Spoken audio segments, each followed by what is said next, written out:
ਮਾਰੂ ਮਹੱਲਾ ਪਹਿਲਾ।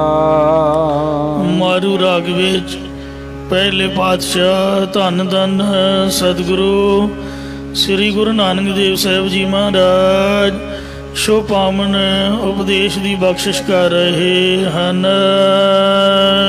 ਦਰਸ਼ਨ ਪਾਵਾ ਜੀ ਤੁਧ ਭਾਵਾ। ਇਹ ਪ੍ਰਮਾਤਮਾ ਜੇਕਰ ਤੈਨੂੰ ਭਾਅ ਜਾਈਏ ਤਾਂ ਤੇਰਾ ਦਰਸ਼ਨ ਦੀਦਾਰ ਪ੍ਰਾਪਤ ਕਰ ਸਕੀਦਾ ਹੈ।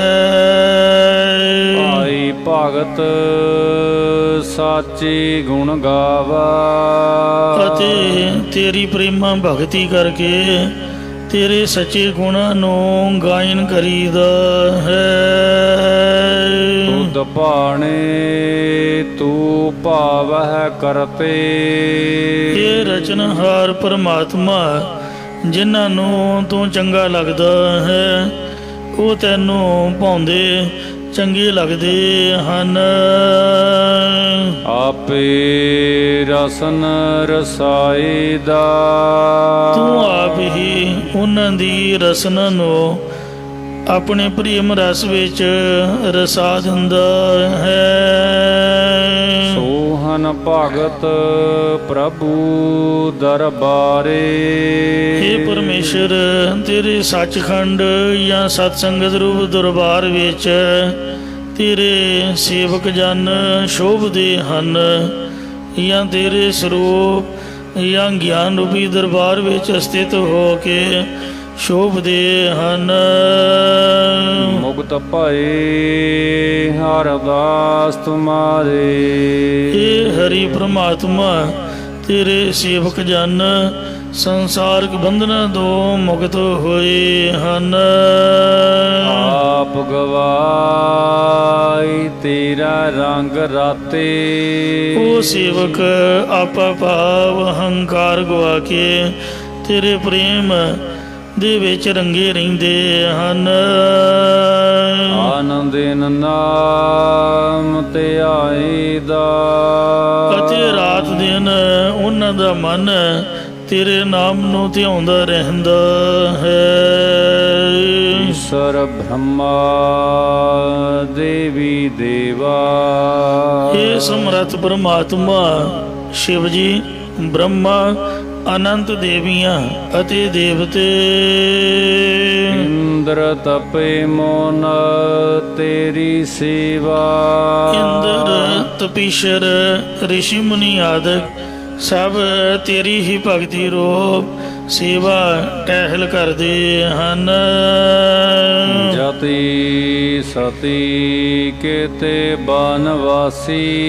ਜਤ ਧਾਰੀ ਸਤਵਾਦੀ ਅਤੇ ਕਿਤਨੇ ਹੀ ਜੰਗਲਾਂ ਦੇ ਵਿੱਚ ਨਿਵਾਸ ਰੱਖਣ ਵਾਲੇ ਆਦਿਕ ਹਨ। ਅੰਤ ਨਾ ਕੋਈ ਪਾਏਦਾ। ਪਰ ਕੋਈ ਵੀ ਤੇਰਾ ਅੰਤ ਅਖੀਰ ਉਹ ਨਹੀਂ ਪਾ ਸਕਦਾ।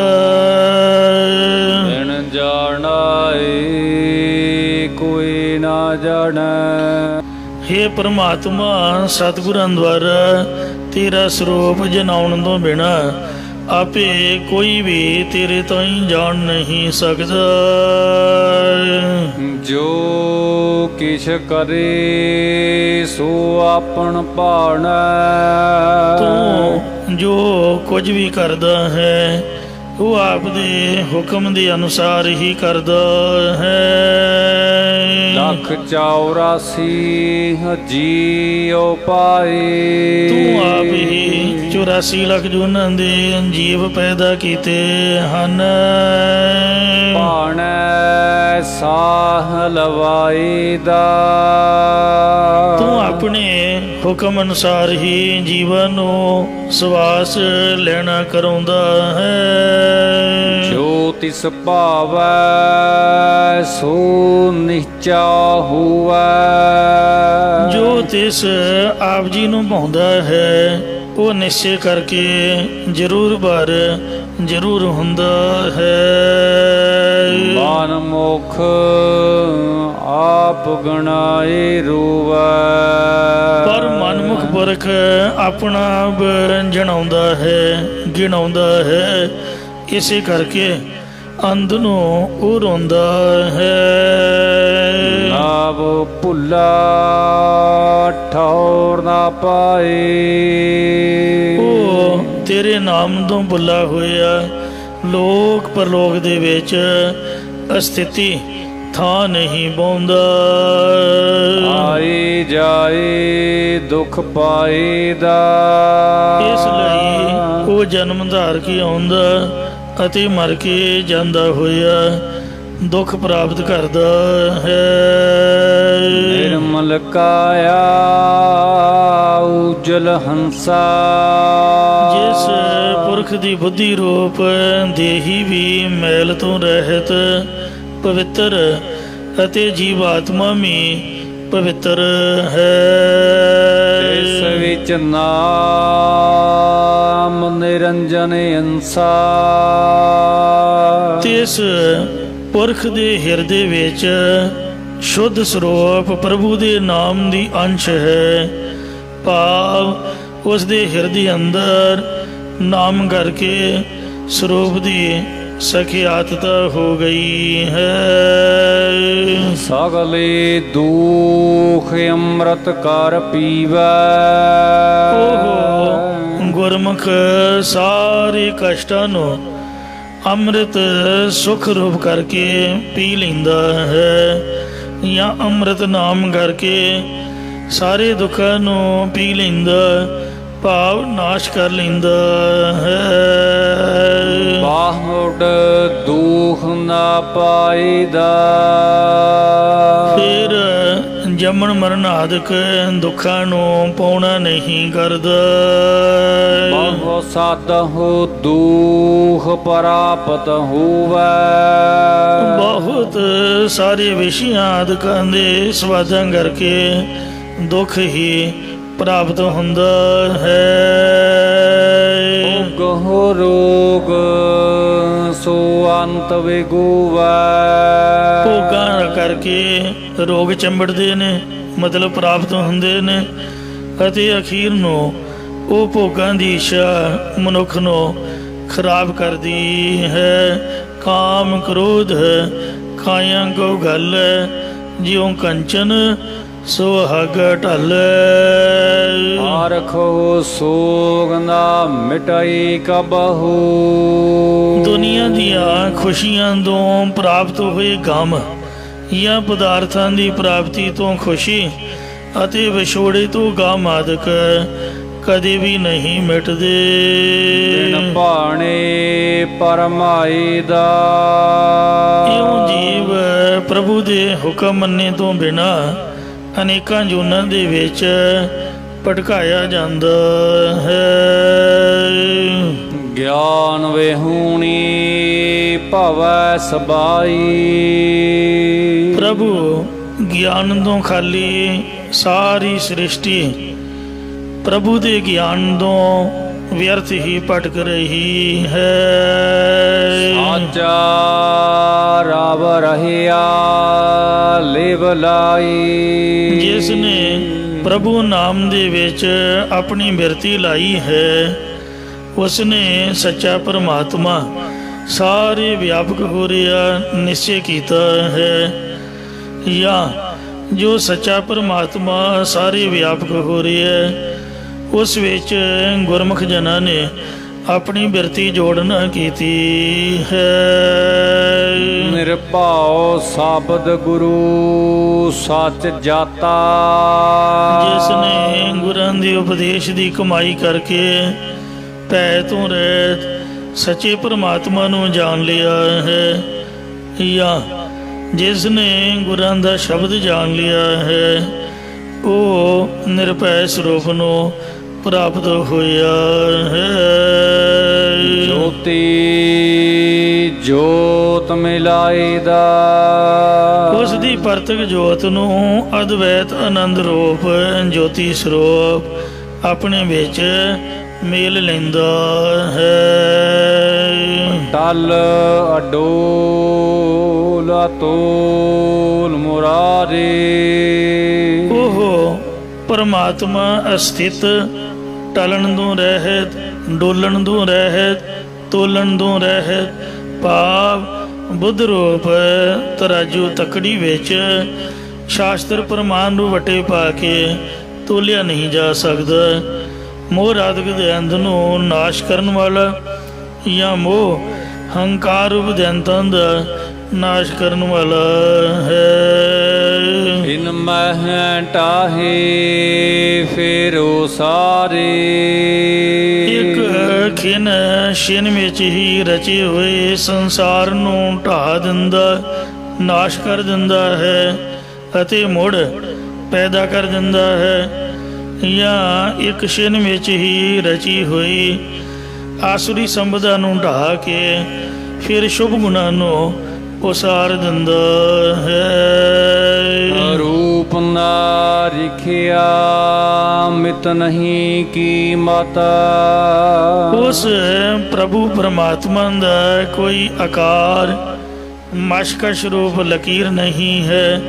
ਸ਼ਾਸਤਰਾਂ ਕਰਕੇ ਮਰਿਆਦਾ ਅਤੇ ਪ੍ਰਾਪਤੀ ਦੀ ਕੀਮਤ ਵੀ ਨਹੀਂ ਪਾਈ ਜਾਂਦੀ। ਸ਼ਬਦ ਭੇਦ ਪਤੀ ਆਈ ਦਾ। ਜੋ ਗੁਰਾਂ ਦੇ ਉਪਦੇਸ਼ ਦੁਆਰਾ ਮਨ ਨੂੰ ਵਿੰਨ ਲੈਂਦਾ ਹੈ, ਉਸ ਉੱਪਰ ਪ੍ਰਭੂ ਪਤੀਜਦਾ ਹੈ।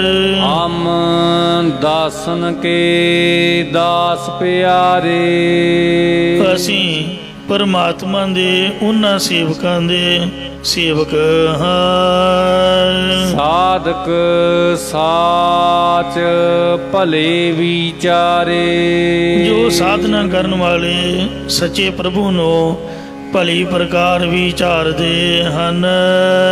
ਮੰਨੇ ਨਾਉ ਸੋਈ ਜਿਣ ਜਾਸੀ। ਜੋ ਵੀ ਪ੍ਰਭੂ ਦੇ ਨਾਮ ਦਾ ਮੰਨਣ ਕਰਦਾ ਹੈ, ਉਹ ਸੰਸਾਰ ਤੋਂ ਮਨੁੱਖਾ ਜਨਮ ਦੀ ਬਾਜੀ ਨੂੰ ਜਿੱਤ ਕੇ ਜਾਂਦਾ ਹੈ। ਆਪੇ ਸਾਚ ਦ੍ਰਿੜਾਈ ਦਾ। ਉਸ ਨੂੰ ਪਰਮਾਤਮਾ ਆਪ ਹੀ ਆਪਣਾ ਸੱਚਾ ਨਾਮ ਦ੍ਰਿੜ ਕਰਵਾਉਂਦਾ ਹੈ। ਪੱਲੇ ਸਾਚ ਸੱਚੇ ਸਚਿਆਰਾ। ਜਿਸ ਦੇ ਹਿਰਦੇ ਰੂ ਪੱਲੇ ਵਿੱਚ ਸੱਚਾ ਵਾਹਿਗੁਰੂ ਨਾਮ ਹੈ, ਉਹ ਸੱਚੇ ਸਤਿਗੁਰਾਂ ਦੀ ਉਪਦੇਸ਼ ਦੀ ਕਮਾਈ ਕਰਕੇ ਸੱਚ ਸਰੂਪ ਦੀ ਪ੍ਰਾਪਤੀ ਵਾਲਾ ਹੋਇਆ ਹੈ। ਜਾਂ ਉਹ ਇਸ ਲੋਕ ਵਿੱਚ ਵੀ ਸੱਚਾ ਹੈ ਅਤੇ ਪਰਲੋਕ ਵਿੱਚ ਸਚਿਆਈ ਦੇ ਜੀਵਨ ਵਾਲਾ ਹੈ। ਸਾਚੇ ਭਾਵੈ ਸ਼ਬਦ ਪਿਆਰਾ। ਜੋ ਗੁਰਾਂ ਦੇ ਉਪਦੇਸ਼ ਦਾ ਪਿਆਰਾ ਹੈ, ਉਹ ਸੱਚੇ ਪ੍ਰਭੂ ਨੂੰ ਭਾ ਜਾਂਦਾ ਹੈ। ਭਾਵਨ ਸਾਚ ਕਲਾ ਧਰ ਥਾਪੀ। ਤਿੰਨੇ ਲੋਕਾਂ ਦੀ ਮਰਿਆਦਾ ਸੱਚੇ ਪ੍ਰਭੂ ਨੇ ਆਪਣੀ ਸ਼ਕਤੀ ਰੱਖ ਕੇ ਅਸਥਿਤ ਕੀਤੀ ਹੈ। ਸਾਚੇ ਹੀ ਪਤੀ ਆਈ ਦਾ। ਜੋ ਸੱਚੇ ਨਾਮ ਨੂੰ ਜਪਦੇ ਨੇ, ਉਹਨਾਂ ਪਰ ਹੀ ਪ੍ਰਭੂ ਪਤੀਜਦਾ ਹੈ। ਵੱਡਾ ਵੱਡਾ ਆਖੈ ਸਭ ਕੋਈ। ਪਰਮਾਤਮਾ ਨੂੰ ਵੱਡਾ ਵੱਡਾ ਤਾਂ ਸਾਰੇ ਕੋਈ ਹੀ ਆਖੀ ਜਾਂਦੇ ਹਨ। ਗੁਰ ਬਿਨ ਸੋਝੀ ਕਿਨੈ ਨਾ ਹੋਈ। ਪਰ ਗੁਰੂ ਤੋਂ ਬਿਨਾ ਉਸ ਦੇ ਸਰੂਪ ਦੀ ਗਿਆਤ ਯਾਨੀ ਸਮਝ ਕਿਸੇ ਨੂੰ ਵੀ ਨਹੀਂ ਹੁੰਦੀ ਹੈ। ਸਾਚ ਮਿਲੈ ਸੋ ਸਾਚੇ ਪਾਏ। ਜੋ ਸੱਚ ਨਾਮ ਜਾਂ ਗੁਰਾਂ ਨਾਲ ਮਿਲਦਾ ਹੈ, ਉਹ ਸੱਚੇ ਪ੍ਰਭੂ ਨੂੰ ਭਾ ਜਾਂਦਾ ਹੈ। ਨਾ ਵਿਛੜ ਦੁਖ ਪਾਈਦਾ। ਫਿਰ ਦੁਬਾਰਾ ਵਿਛੜ ਕੇ ਜੰਮਣ ਮਰਨ ਦਾ ਦੁੱਖ ਉਹ ਪ੍ਰਾਪਤ ਨਹੀਂ ਕਰਦਾ। ਤੁਰ ਹੋਵੇ ਛੁਨੇ ਤਾਹੀ ਰੁਨੇ। ਜੋ ਆਦ ਤੋਂ ਮੁੱਢ ਤੋਂ ਹੀ ਪ੍ਰਭੂ ਵੱਲੋਂ ਵਿਛੜੇ ਹੋਏ ਨੇ, ਉਹ ਧਾਹਾਂ ਮਾਰ ਕੇ ਰੋਂਦੇ ਹਨ। ਮਾਰ ਮਾਰ ਜਨਮ ਹੈ ਮਹੁਲਤ ਪੁੰਨੇ। ਜਦੋਂ ਜ਼ਿੰਦਗੀ ਦਾ ਸਮਾਂ ਪੂਰਾ ਹੋ ਜਾਂਦਾ ਹੈ ਤਦੋਂ ਮੌਤ ਦੇ ਮਾਰੇ ਹੋਏ ਮਰਦੇ ਅਤੇ ਵਾਸ਼ਨਾ ਦੇ ਵਧੇ ਹੋਏ ਜੰਮਦੇ ਰਹਿੰਦੇ ਹਨ। ਜਿਸ ਬਖਸ਼ੀ ਤਿਸ ਦੀ ਵਡਿਆਈ। ਜਿਸ ਨੂੰ ਗੁਰੂ ਸਾਹਿਬ ਜੀ ਬਖਸ਼ ਲੈਂਦੇ ਨੇ ਤਿਸ ਨੂੰ ਬ੍ਰਹਮ ਵਿਦਿਆ ਦੀ ਸ਼ੋਭਾ ਦੇ ਦਿੰਦੇ ਹਨ। ਮੇਲ ਨਾ ਪਛੋਤਾਈ ਦਾ। ਉਸ ਨੂੰ ਪ੍ਰਭੂ ਆਪਣੇ ਸਰੂਪ ਦੇ ਵਿੱਚ ਮੇਲ ਲੈਂਦਾ ਹੈ, ਫਿਰ ਉਹ ਕਿਸੇ ਪ੍ਰਕਾਰ ਦਾ ਪਛਤਾਪ ਨਹੀਂ ਕਰਦਾ। ਆਪੇ ਕਰਤਾ ਆਪੇ ਭੁਗਤਾ। ਪ੍ਰਭੂ ਆਪ ਹੀ ਸਾਰੇ ਜਗਤ ਦਾ ਰਚਨਹਾਰ ਹੈ, ਆਪ ਹੀ ਸਭ ਵਿੱਚ ਵਿਆਪਕ ਹੋ ਕੇ ਪਦਾਰਥਾਂ ਨੂੰ ਭੋਗਣ ਵਾਲਾ ਹੈ। ਸ੍ਰੀ ਰਾਗ ਮਹੱਲਾ ਪਹਿਲਾ। ਆਪੇ ਰਸੀਆ ਆਪ ਰਸ ਆਪੇ ਰਾਮਣ ਹਾਰ।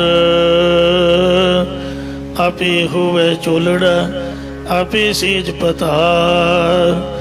ਰੰਗ ਰਤਾ ਮੇਰਾ ਸਾਹਿਬ ਰਵ ਰਹਿਆ ਭਰਪੂਰ ਰਹਾਉ।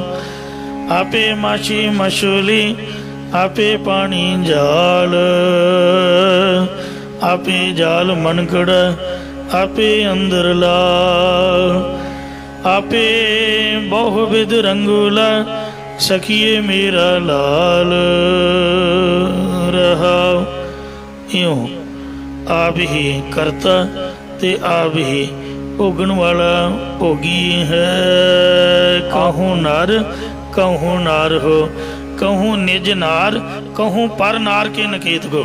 ਵੇਖੋ ਗੁਰੂ ਗੋਬਿੰਦ ਸਿੰਘ ਦੀ ਦ੍ਰਿਸ਼ਟੀ, ਮਤਲਬ ਜਿਹੜੇ ਚੌਥੇ ਨੰਬਰ ਕਰੈਤੀਏ ਨੇ ਉਹ ਪਰਮਾਤਮਾ, ਉਹ ਵੀ ਤੂੰ ਹੀ ਵਿੱਚ ਵਸ ਰਿਹਾ ਉਹਨਾਂ ਦੇ। ਕੈਸੀ ਦ੍ਰਿਸ਼ਟੀ ਹੈ, ਹੈਰਾਨੀ ਕੀ ਬਾਤ ਹੈ। ਗੁਰੂ ਮਹਾਰਾਜ ਵੇਖੋ ਬ੍ਰਹਮ ਦੀਸੈ ਬ੍ਰਹਮ ਸੁਣੀਆਂ ਏਕ ਏਕ ਬਖਾਣੀਆਂ। ਯਾਨੀ ਜਿਵੇਂ ਸੂਰਜ ਹੈ, ਗੰਦਲੇ ਪਾਣੀ 'ਚ ਗੰਦਲਾ ਦਿਖਦਾ ਤਾਂ ਹੈ, ਪਰ ਇਹ ਨਹੀਂ ਕਹਿ ਸਕਦੇ ਵੀ ਸੂਰਜ ਗੰਦਾ ਹੋ ਗਿਆ, ਉਹ ਤਾਂ ਉੱਥੇ ਹੈ ਆਕਾਸ਼ ਵਿੱਚ। ਇਉਂ ਜੀ ਵਾਹਿਗੁਰੂ ਸਭਨਾਂ 'ਚ ਵਸ ਰਿਹਾ ਹੈ, ਮਤਲਬ ਪਾਪੀ 'ਚ ਕੁਰੈਤੀਏ 'ਚ ਵੀ ਵਸ ਰਿਹਾ, ਤੇ ਪਰ ਇਹ ਥੋੜ੍ਹਾ ਵੀ ਉਹਨੂੰ ਉਹ ਪਾਪ ਦਾ ਲੇਪ ਲੱਗ ਗਿਆ ਜਾਂ ਉਹ ਗਲਤੀ ਵਾਲਾ ਹੋ ਗਿਆ। ਉਹ ਤਾਂ ਨਿਰਲੇਪ ਹੈ। ਜੀਵ ਆਪ ਦੇ ਕਰਮਾਂ ਦੀ ਸਜ਼ਾ ਜਿਹੜੇ ਸਰੀਰ ਕਰਕੇ ਕਰਦੇ ਉਹ ਆਪ ਭੋਗਦੇ ਨੇ। ਪਰਮਾਤਮਾ ਉਹ ਲਪਾਈ ਮਾਨਗੀ ਤੂੰ ਰਹਿਤ ਹੈ। ਆਪੇ ਤ੍ਰਿਪਤਾ ਆਪੇ ਮੁਕਤਾ। ਆਪ ਹੀ ਲੰਗਰ ਵਿੱਚ ਬੈਠ ਕੇ ਪ੍ਰਸ਼ਾਦਾ ਛਕ ਕੇ ਤ੍ਰਿਪਤ ਹੋ ਰਿਹਾ ਹੈ। ਆ ਜਿੰਨੀ ਜਨਤਾ ਲੈਂਡ ਛਕ ਰਹੀ ਹੈ ਇਹ ਸਭ ਪਰਮਾਤਮਾ ਹੀ ਖਾ ਰਿਹਾ ਹੈ। ਸਭਨਾਂ ਵਿੱਚ ਖਾ ਕੇ ਫਿਰ ਉਹ ਆਪ ਹੀ ਤ੍ਰਿਪਤ ਹੋ ਜਾਂਦਾ। ਤ੍ਰਿਪਤ ਰੂਪ ਹੈ, ਆਪ ਹੀ ਮੁਕਤ ਕਲਿਆਣ ਸਰੂਪ ਹੈ। ਆਪੇ ਮੁਕਤ ਦਾਨ ਮੁਕਤੀ ਸਾਰ। ਪ੍ਰਭੂ ਆਪ ਹੀ ਮੁਕਤ ਸਰ ਸ਼ਹਿਰ ਬਣਿਆ ਹੋਇਆ ਹੈ। ਮੁਕਤ ਸਰ ਮੁਕਤੀ ਦਾ ਸਰੋਵਰ ਜਿਹਦੇ ਤੋਂ ਸ਼ਹਿਰ ਦਾ ਨਾਮ ਪਿਆ। ਗੁਰਦੁਆਰਾ ਟੁੱਟੀ ਗੰਢੀ ਸਾਹਿਬ ਉਹ ਵੀ ਆਪ ਹੀ ਹੈ, ਬਣਾਉਣ ਵਾਲਾ ਵੀ ਆਪ ਹੀ ਹੈ। ਸਿੰਘਾਂ ਕੋ ਜੰਗ ਕਰਾ ਕੇ ਟੁੱਟੀ ਗੰਢਣ ਵਾਲਾ ਵੀ ਆਪ ਹੀ ਹੈ। ਸਤਿਗੁਰੂ ਗੁਰੂ ਗੋਬਿੰਦ ਸਿੰਘ ਵੀ ਆਪ ਹੀ ਹੈ। ਆ ਮੁਕਤੀ ਦਾ ਸਰੋਵਰ ਲਾਇਆ ਹੋਇਆ ਹਰੇਕ ਸੈਕਟਰ ਵਿੱਚ ਗੁਰਦੁਆਰਾ ਸਾਹਿਬ ਹੈ। ਸਾਡੇ ਪਿੰਡ ਦੇ ਵਿੱਚ ਤਾਂ 3-4 ਹੋਣਗੇ, ਇੱਥੇ ਸੁਹਾਣੇ ਦੇ ਵਿੱਚ ਹੀ। ਜਿਹਨੂੰ ਦਸੀਏ ਉਹ ਪਿਛਲੇ ਗੁਰਦੁਆਰੇ ਉਤਰ ਜਾਂਦਾ, ਉਹਨੂੰ ਕਹੀਦਾ ਨਹੀਂ ਸ਼ਹੀਦਾਂ ਵਾਲੇ ਗੁਰਦੁਆਰੇ ਆਉਣਾ। ਮਤਲਬ ਸਾਰਾ ਸੁਹਾਣੇ ਦਾ ਹੀ ਗੁਰਦੁਆਰਾ ਵੱਜਦਾ, ਪਤਾ ਹੀ ਨਹੀਂ ਲੱਗਦਾ ਅਣਜਾਣ ਬੰਦੇ ਨੂੰ। ਇਹ ਸਰੋਵਰ ਹੀ ਤਾਂ ਲਾਇਆ ਹੋਇਆ ਹੈ। ਇੱਥੋਂ ਤੁਸੀਂ ਕਥਾ ਸੁਣ ਕੇ ਜਾਓਗੇ ਤੇ ਉੱਥੇ ਕਥਾ ਸ਼ੁਰੂ ਹੋ ਜਾਊਗੀ। ਇੰਨਾ ਕੁ ਟਾਈਮ ਦਾ ਫਰਕ ਹੈ। ਅੰਮ੍ਰਿਤ ਵੇਲੇ ਸਿਮਰਨ ਹੁੰਦਾ ਹੈ, ਫਿਰ ਆਸਾ ਦੀ ਵਾਰ, ਫਿਰ ਸ਼ਬਦ ਦੀ ਵਿਚਾਰ, ਗੁਰਦੁਆਰਾ ਕਾਲ ਆਸ਼ਰਮ। ਤਾਂ ਇਸੇ ਤਰ੍ਹਾਂ ਜਿੱਥੇ ਜਿੱਥੇ ਵੀ ਕੋਈ ਗੁਰੂ ਦਾ ਸਿੱਖ ਬੈਠਾ ਹੈ ਉੱਥੇ ਸ੍ਰੀ ਗੁਰੂ ਗ੍ਰੰਥ ਸਾਹਿਬ ਜੀ ਦਾ ਪਾਵਨ ਪ੍ਰਕਾਸ਼ ਹੈ। ਜਿੱਥੇ ਪ੍ਰਕਾਸ਼ ਹੈ ਉੱਥੇ ਕਥਾ ਵੀ ਹੋਊਗੀ, ਕੀਰਤਨ ਵੀ ਹੋਊਗਾ। ਸਤ ਸੰਗਤ ਹੈ, ਇਹੀ ਮੁਕਤੀ ਦਾ ਸਰੋਵਰ ਹੈ। ਸਤਿਗੁਰੂ ਆਪ ਹੀ ਬਾਣੀ ਰੂਪ ਹੈ, ਆਪ ਹੀ ਮੁਕਤੀ ਦਾ ਸਰੋਵਰ ਸਤ ਸੰਗਤ ਰੂਪ ਹੈ। ਮਮਤਾ ਮੋਹ ਚੁਕਾਈਦਾ, ਅਤੇ ਆਪ ਹੀ ਜਗਿਆਸੂ ਜਨਾਂ ਨੂੰ ਮੁਕਤੀ ਦਾ ਦਾਨ ਦੇਣਾ ਕਰਦਾ, ਅਤੇ ਗੁਰਮੁਖਾਂ ਦੀ ਅੰਦਰੋਂ ਪਦਾਰਥਾਂ ਦੀ ਮੇਰ ਅਤੇ ਮੋਹ ਨੂੰ ਚੁਕਾ ਦਿੰਦਾ, ਨਿਵਰਤ ਕਰ ਦਿੰਦਾ ਹੈ। ਦਾਨਾ ਕੈ ਸਿਰ ਦਾਨ ਵਿਚਾਰਾ, हे ਭਾਈ, ਗੁਰਾਂ ਦੁਆਰਾ ਪ੍ਰਭੂ ਦੇ ਸਰੂਪ ਦੀ ਵਿਚਾਰ ਕਰਨੀ ਹੀ ਸਾਰੇ ਦਾਨਾਂ ਦੇ ਵਿੱਚੋਂ ਸ਼੍ਰੋਮਣੀ ਦਾਨ ਪ੍ਰਾਪਤ ਕਰਨਾ ਹੈ, ਜਾਂ ਮੁਕਤੀ ਦਾ ਦਾਨ ਸਭ ਦਾਨਾਂ ਵਿੱਚੋਂ ਸ੍ਰੇਸ਼ਟ ਦਾਨ ਹੈ। ਜਾਂ ਗੁਰਮੁਖਾਂ ਨੇ ਪ੍ਰਭੂ ਨੂੰ ਸਭ ਦਾਨੀਆਂ ਵਿੱਚੋਂ ਸ੍ਰੇਸ਼ਟ ਦਾਨੀ ਵਿਚਾਰਨਾ ਕੀਤਾ ਹੈ, ਜਾਂ ਹੰਕਾਰ ਰੂਪ ਸਿਰ ਦਾ ਦਾਨ ਦੇਣਾ ਹੀ ਸਭ ਤੋਂ ਸ੍ਰੇਸ਼ਟ ਦਾਨ ਵਿਚਾਰਨਾ ਕੀਤਾ ਹੈ। ਕਰਨ ਕਾਰਨ ਸਮਰੱਥ ਅਪਾਰਾ, ਪ੍ਰਭੂ ਆਪ ਹੀ ਸਭ ਕਾਰਜਾਂ ਦੀ ਕਰਨ ਵਾਲਾ, ਸਰਬ ਸ਼ਕਤੀਮਾਨ ਅਤੇ ਪਾਰਾਵਾਰ ਤੋਂ ਰਹਿਤ ਹੈ। ਕਰ ਕਰ ਵੇਖੈ ਕੀਤਾ ਆਪਣਾ, ਪ੍ਰਭੂ ਆਪ ਦਾ ਪੈਦਾ ਕੀਤਾ ਹੋਇਆ ਸੰਸਾਰ ਪਾਲਣਾ ਕਰਕੇ, ਰੋਜੀ ਆਦਿਕ ਦੇ ਕਰਕੇ ਵੇਖਣਾ ਕਰਦਾ ਹੈ। ਕਰਨੀ ਕਾਰ ਕਰਾਈਦਾ, ਆਪ ਹੀ ਗੁਰਮੁਖਾਂ ਕੋਲੋਂ ਕਰਨ ਯੋਗ ਭਗਤੀ ਦੀ ਕਾਰ ਕਰਵਾਉਣਾ ਕਰਦਾ ਹੈ। ਸਹੀ ਗੁਣ ਗਾਵਹਿ ਸਾਚੇ ਭਾਵਹਿ, ਹੇ ਸੱਚੇ ਪ੍ਰਭੂ, ਜੋ ਤੈਨੂੰ ਭਾ ਜਾਂਦੇ ਨੇ ਉਹੀ ਤੇਰੇ ਗੁਣ ਗਾਉਂਦੇ ਹਨ। ਤੁਝ ਤੇ ਉਪਜਾ ਹੈ ਤੁਝ ਮਾਹੀ ਸਮਾਵਹਿ, ਹੇ ਪ੍ਰਭੂ, ਉਹ ਤੇਰੇ ਸਰੂਪ ਤੋਂ ਹੀ ਪੈਦਾ ਹੋਏ ਨੇ ਅਤੇ ਤੇਰੇ ਸਰੂਪ ਵਿੱਚ ਹੀ ਸਮਾ ਜਾਂਦੇ, ਲੀਨ ਹੋ ਜਾਂਦੇ ਹਨ। ਨਾਨਕ ਸਾਚ ਕਹੈ ਬੇਨੰਤੀ, ਸਤਿਗੁਰੂ ਸ੍ਰੀ ਗੁਰੂ ਨਾਨਕ ਦੇਵ ਸਾਹਿਬ ਜੀ ਮਹਾਰਾਜ ਫਰਮਾਨ ਕਰਦੇ ਨੇ ਕਿ ਹੇ ਪ੍ਰਭੂ, ਅਸੀਂ ਤੇਰੇ ਅੱਗੇ ਸੱਚੀ ਅਰਜ਼ੋਈ ਆਖਦੇ ਹਾਂ ਕਿ ਮਿਲ ਸਾਚੇ ਸੁਖ ਪਾਈਦਾ, ਜੋ ਤੇਰੇ ਸੱਚੇ ਨਾਮ ਦੇ ਵਿੱਚ ਮਿਲੇ ਨੇ ਉਹ ਮਿਲ ਕੇ ਹੀ ਤੇਰੇ ਸੁਖ ਸਰੂਪ ਨੂੰ ਪਾਉਂਦੇ ਨੇ। ਸੱਚੇ ਨਾਮ 'ਚ ਮਿਲ ਕੇ ਹੀ ਤੇਰੇ ਸੁਖ ਸਰੂਪ ਨੂੰ ਪਾਈਦਾ ਹੈ। ਮਾਰੂ ਮਹਲਾ ਪਹਿਲਾ, ਪਹਿਲੇ ਪਾਤਸ਼ਾਹ ਧੰਨ ਸਤਿਗੁਰੂ ਨਾਨਕ ਦੇਵ ਸਾਹਿਬ ਜੀ ਮਾਰੂ ਰਾਗ ਵਿੱਚ ਇਹ ਪਾਵਨ ਸ਼ਬਦ ਉਚਾਰਨ ਕਰ ਰਹੇ ਹਨ। ਨਰਬਦ ਨਰਬਦ ਧੁੰਦੂਕਾਰਾ, ਇਸ ਪਾਵਨ ਸ਼ਬਦ ਵਿੱਚ ਸਤਿਗੁਰੂ ਜੀ ਪਹਿਲਾਂ ਮਹਾਪਰਲੋ ਦਾ ਜ਼ਿਕਰ ਕਰਦੇ ਨੇ, ਉਸ ਤੋਂ ਬਾਅਦ ਉਤਪਤੀ ਕਰਨ ਦੇ ਬਾਰੇ ਕਥਨ ਕਰਨਗੇ।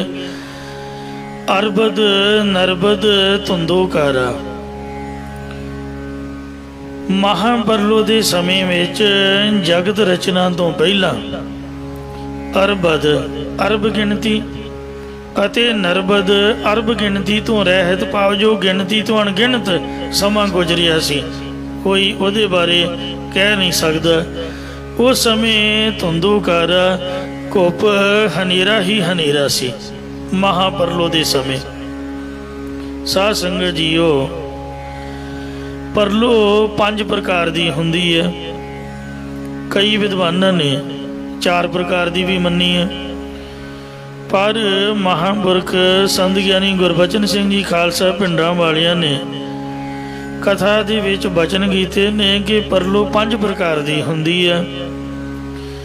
ਇੱਕ ਹੈ ਨਿਤ ਪਰਲੋ, ਦੂਜੀ ਹੈ ਨਿਮਿਤ ਪਰਲੋ, ਤੀਸਰੀ ਹੈ ਅਮੰਤਰ ਪ੍ਰਕਿਰਤ ਪਰਲੋ, ਚੌਥੀ ਹੈ ਮਹਾਪਰਲੋ ਤੇ ਪੰਜਵੀਂ ਹੈ ਗਿਆਨ ਪਰਲੋ।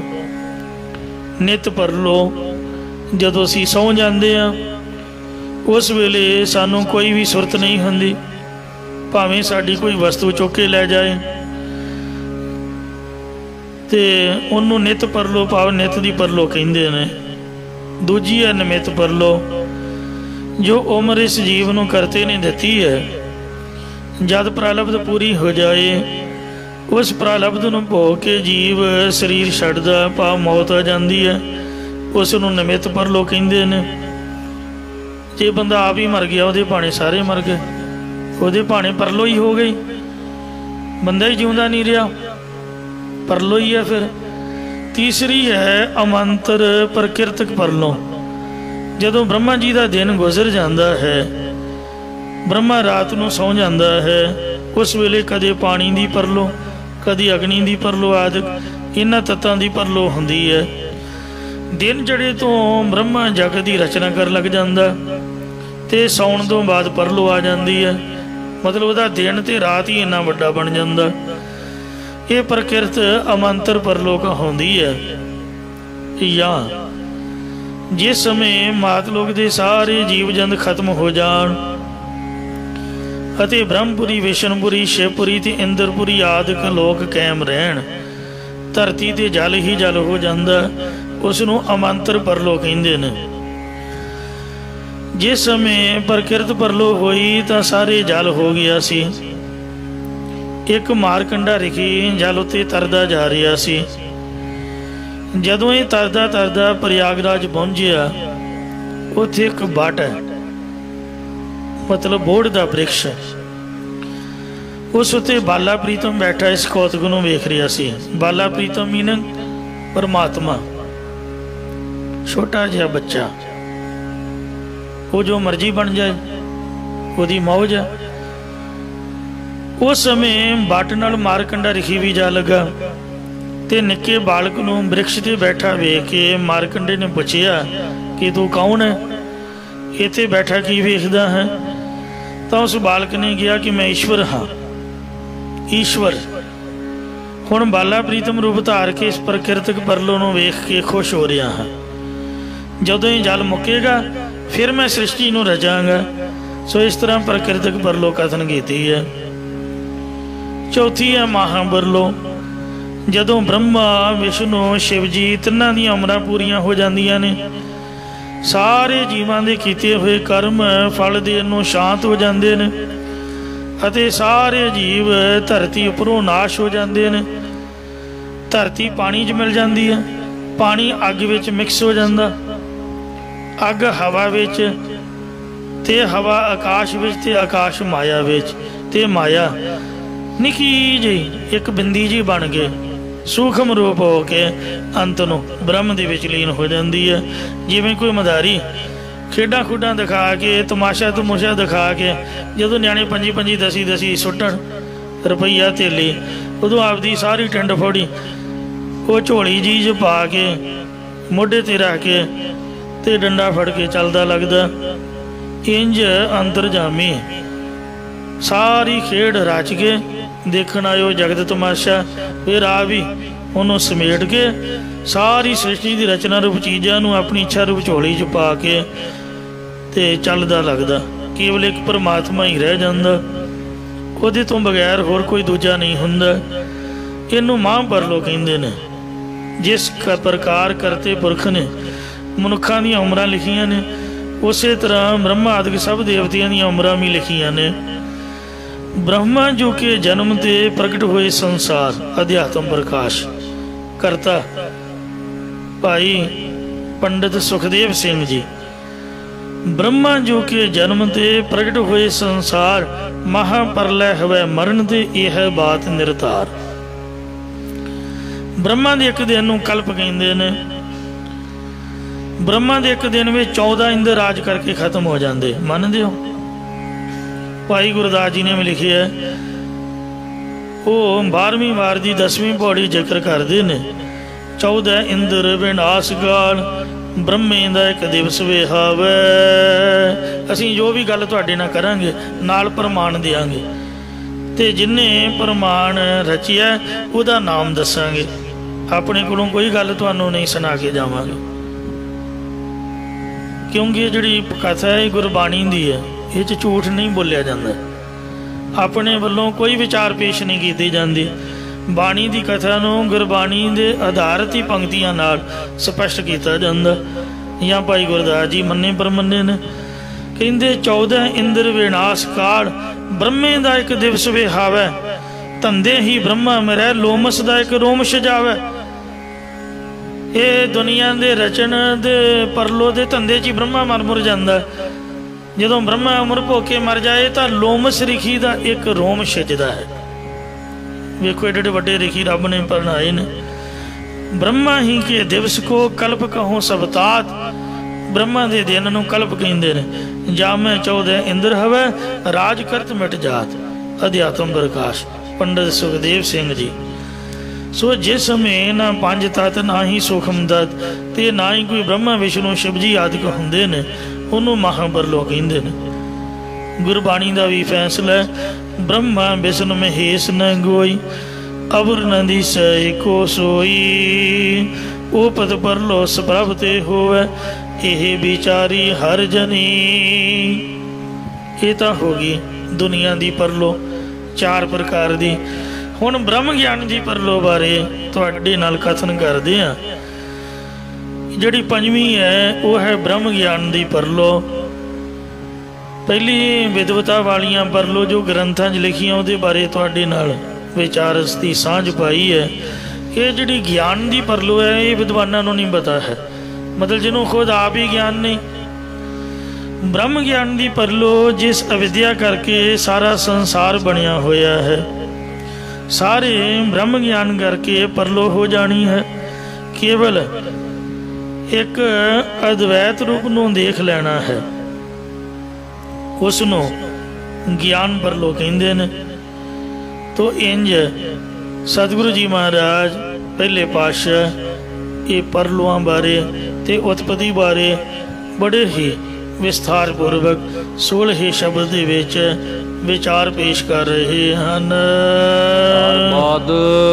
नारबाद धुंधुकारा, अरबद अरब गिनती ते नरबद अरब गिनती तो रहत, जो गिनती तो अणगिणत समा गुजरिया सी, वो जगत रचनों तो पहला महापरलो दे समय विच कुप हनीरा सी।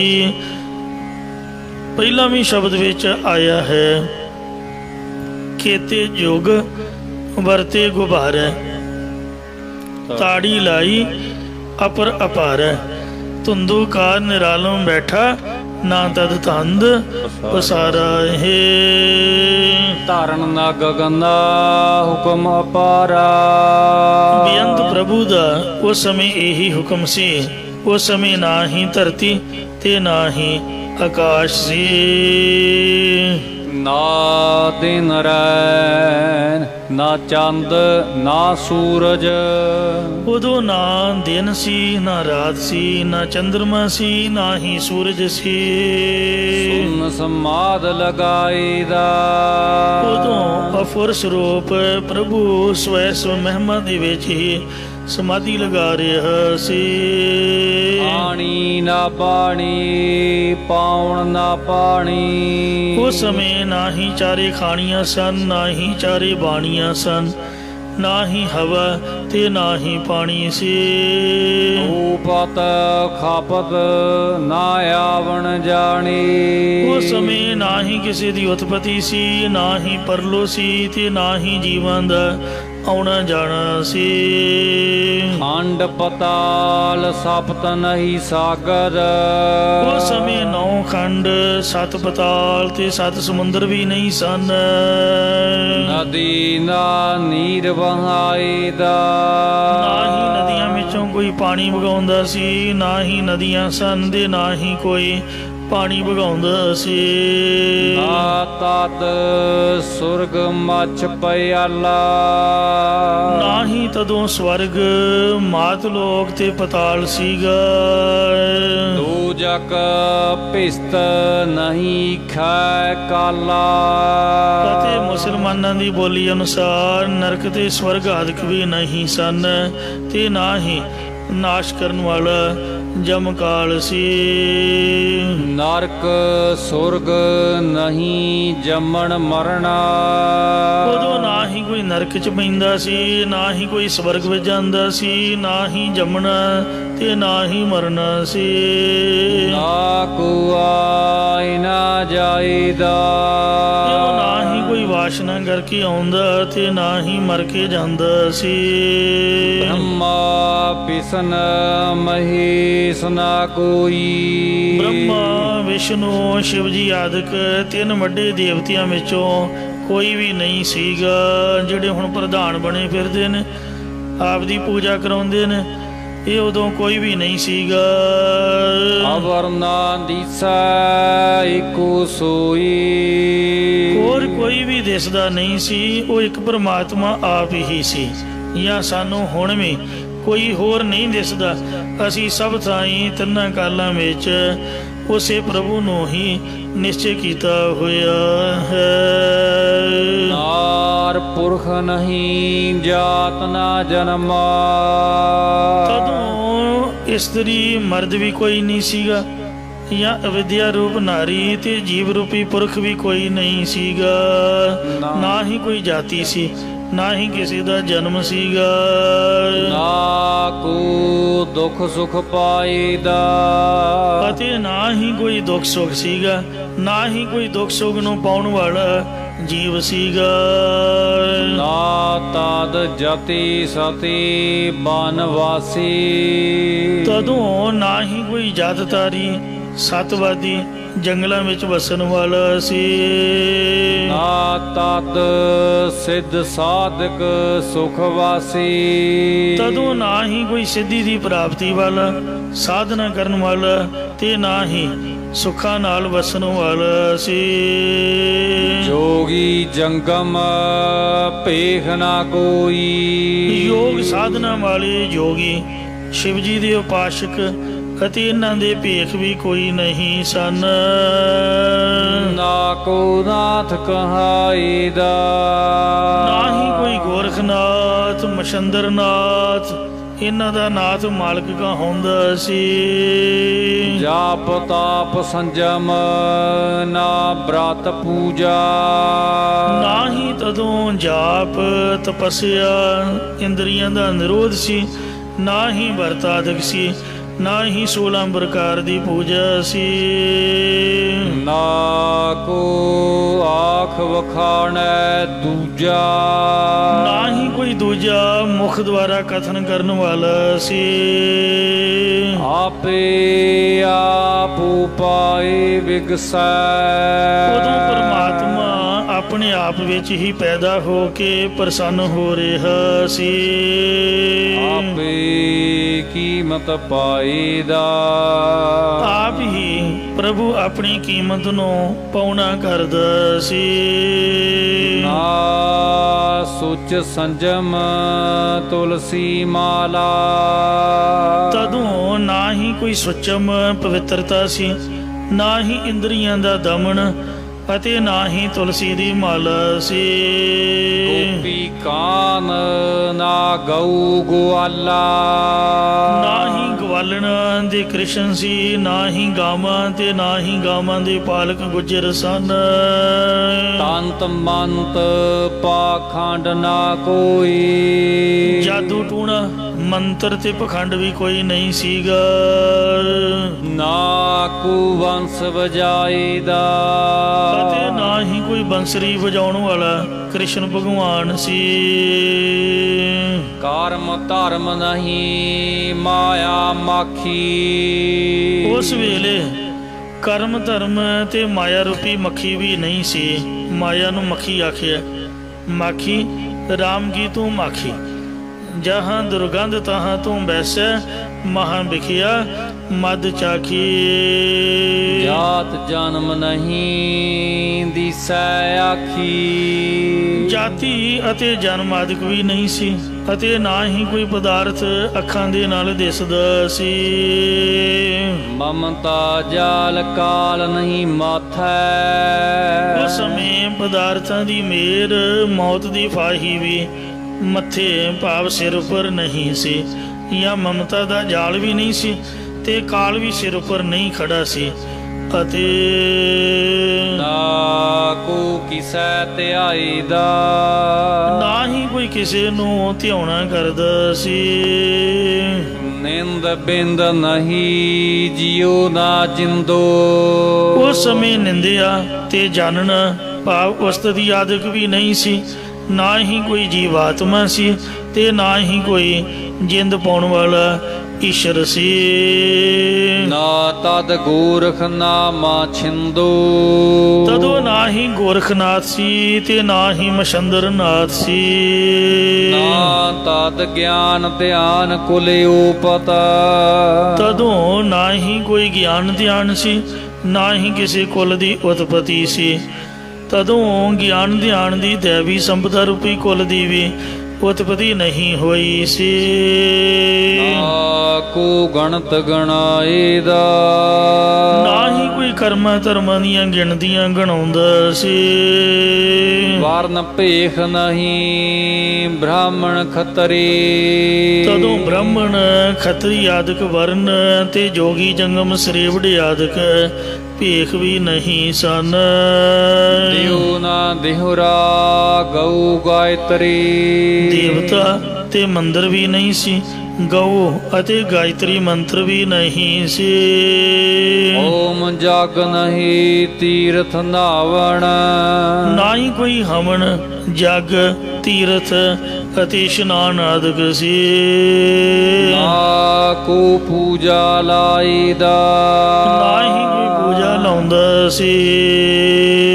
ਨਾ ਕੋ ਮੁੱਲਾ ਨਾ ਕੋ ਕਾਜੀ ਨਾ ਹੀ ਮੁਸਲਮਾਨਾਂ ਵਿੱਚੋਂ ਕੋਈ ਮੌਲਵੀ ਮਦਰਸੇ ਵਿੱਚ ਤਾਲੀਮ ਦੇਣ ਵਾਲਾ ਸੀ, ਨਾ ਹੀ ਕੋਈ ਕਾਜੀ ਸ਼ਰਅ ਦੇ ਅਨੁਸਾਰ ਫੈਸਲਾ ਕਰਨ ਵਾਲਾ ਸੀ।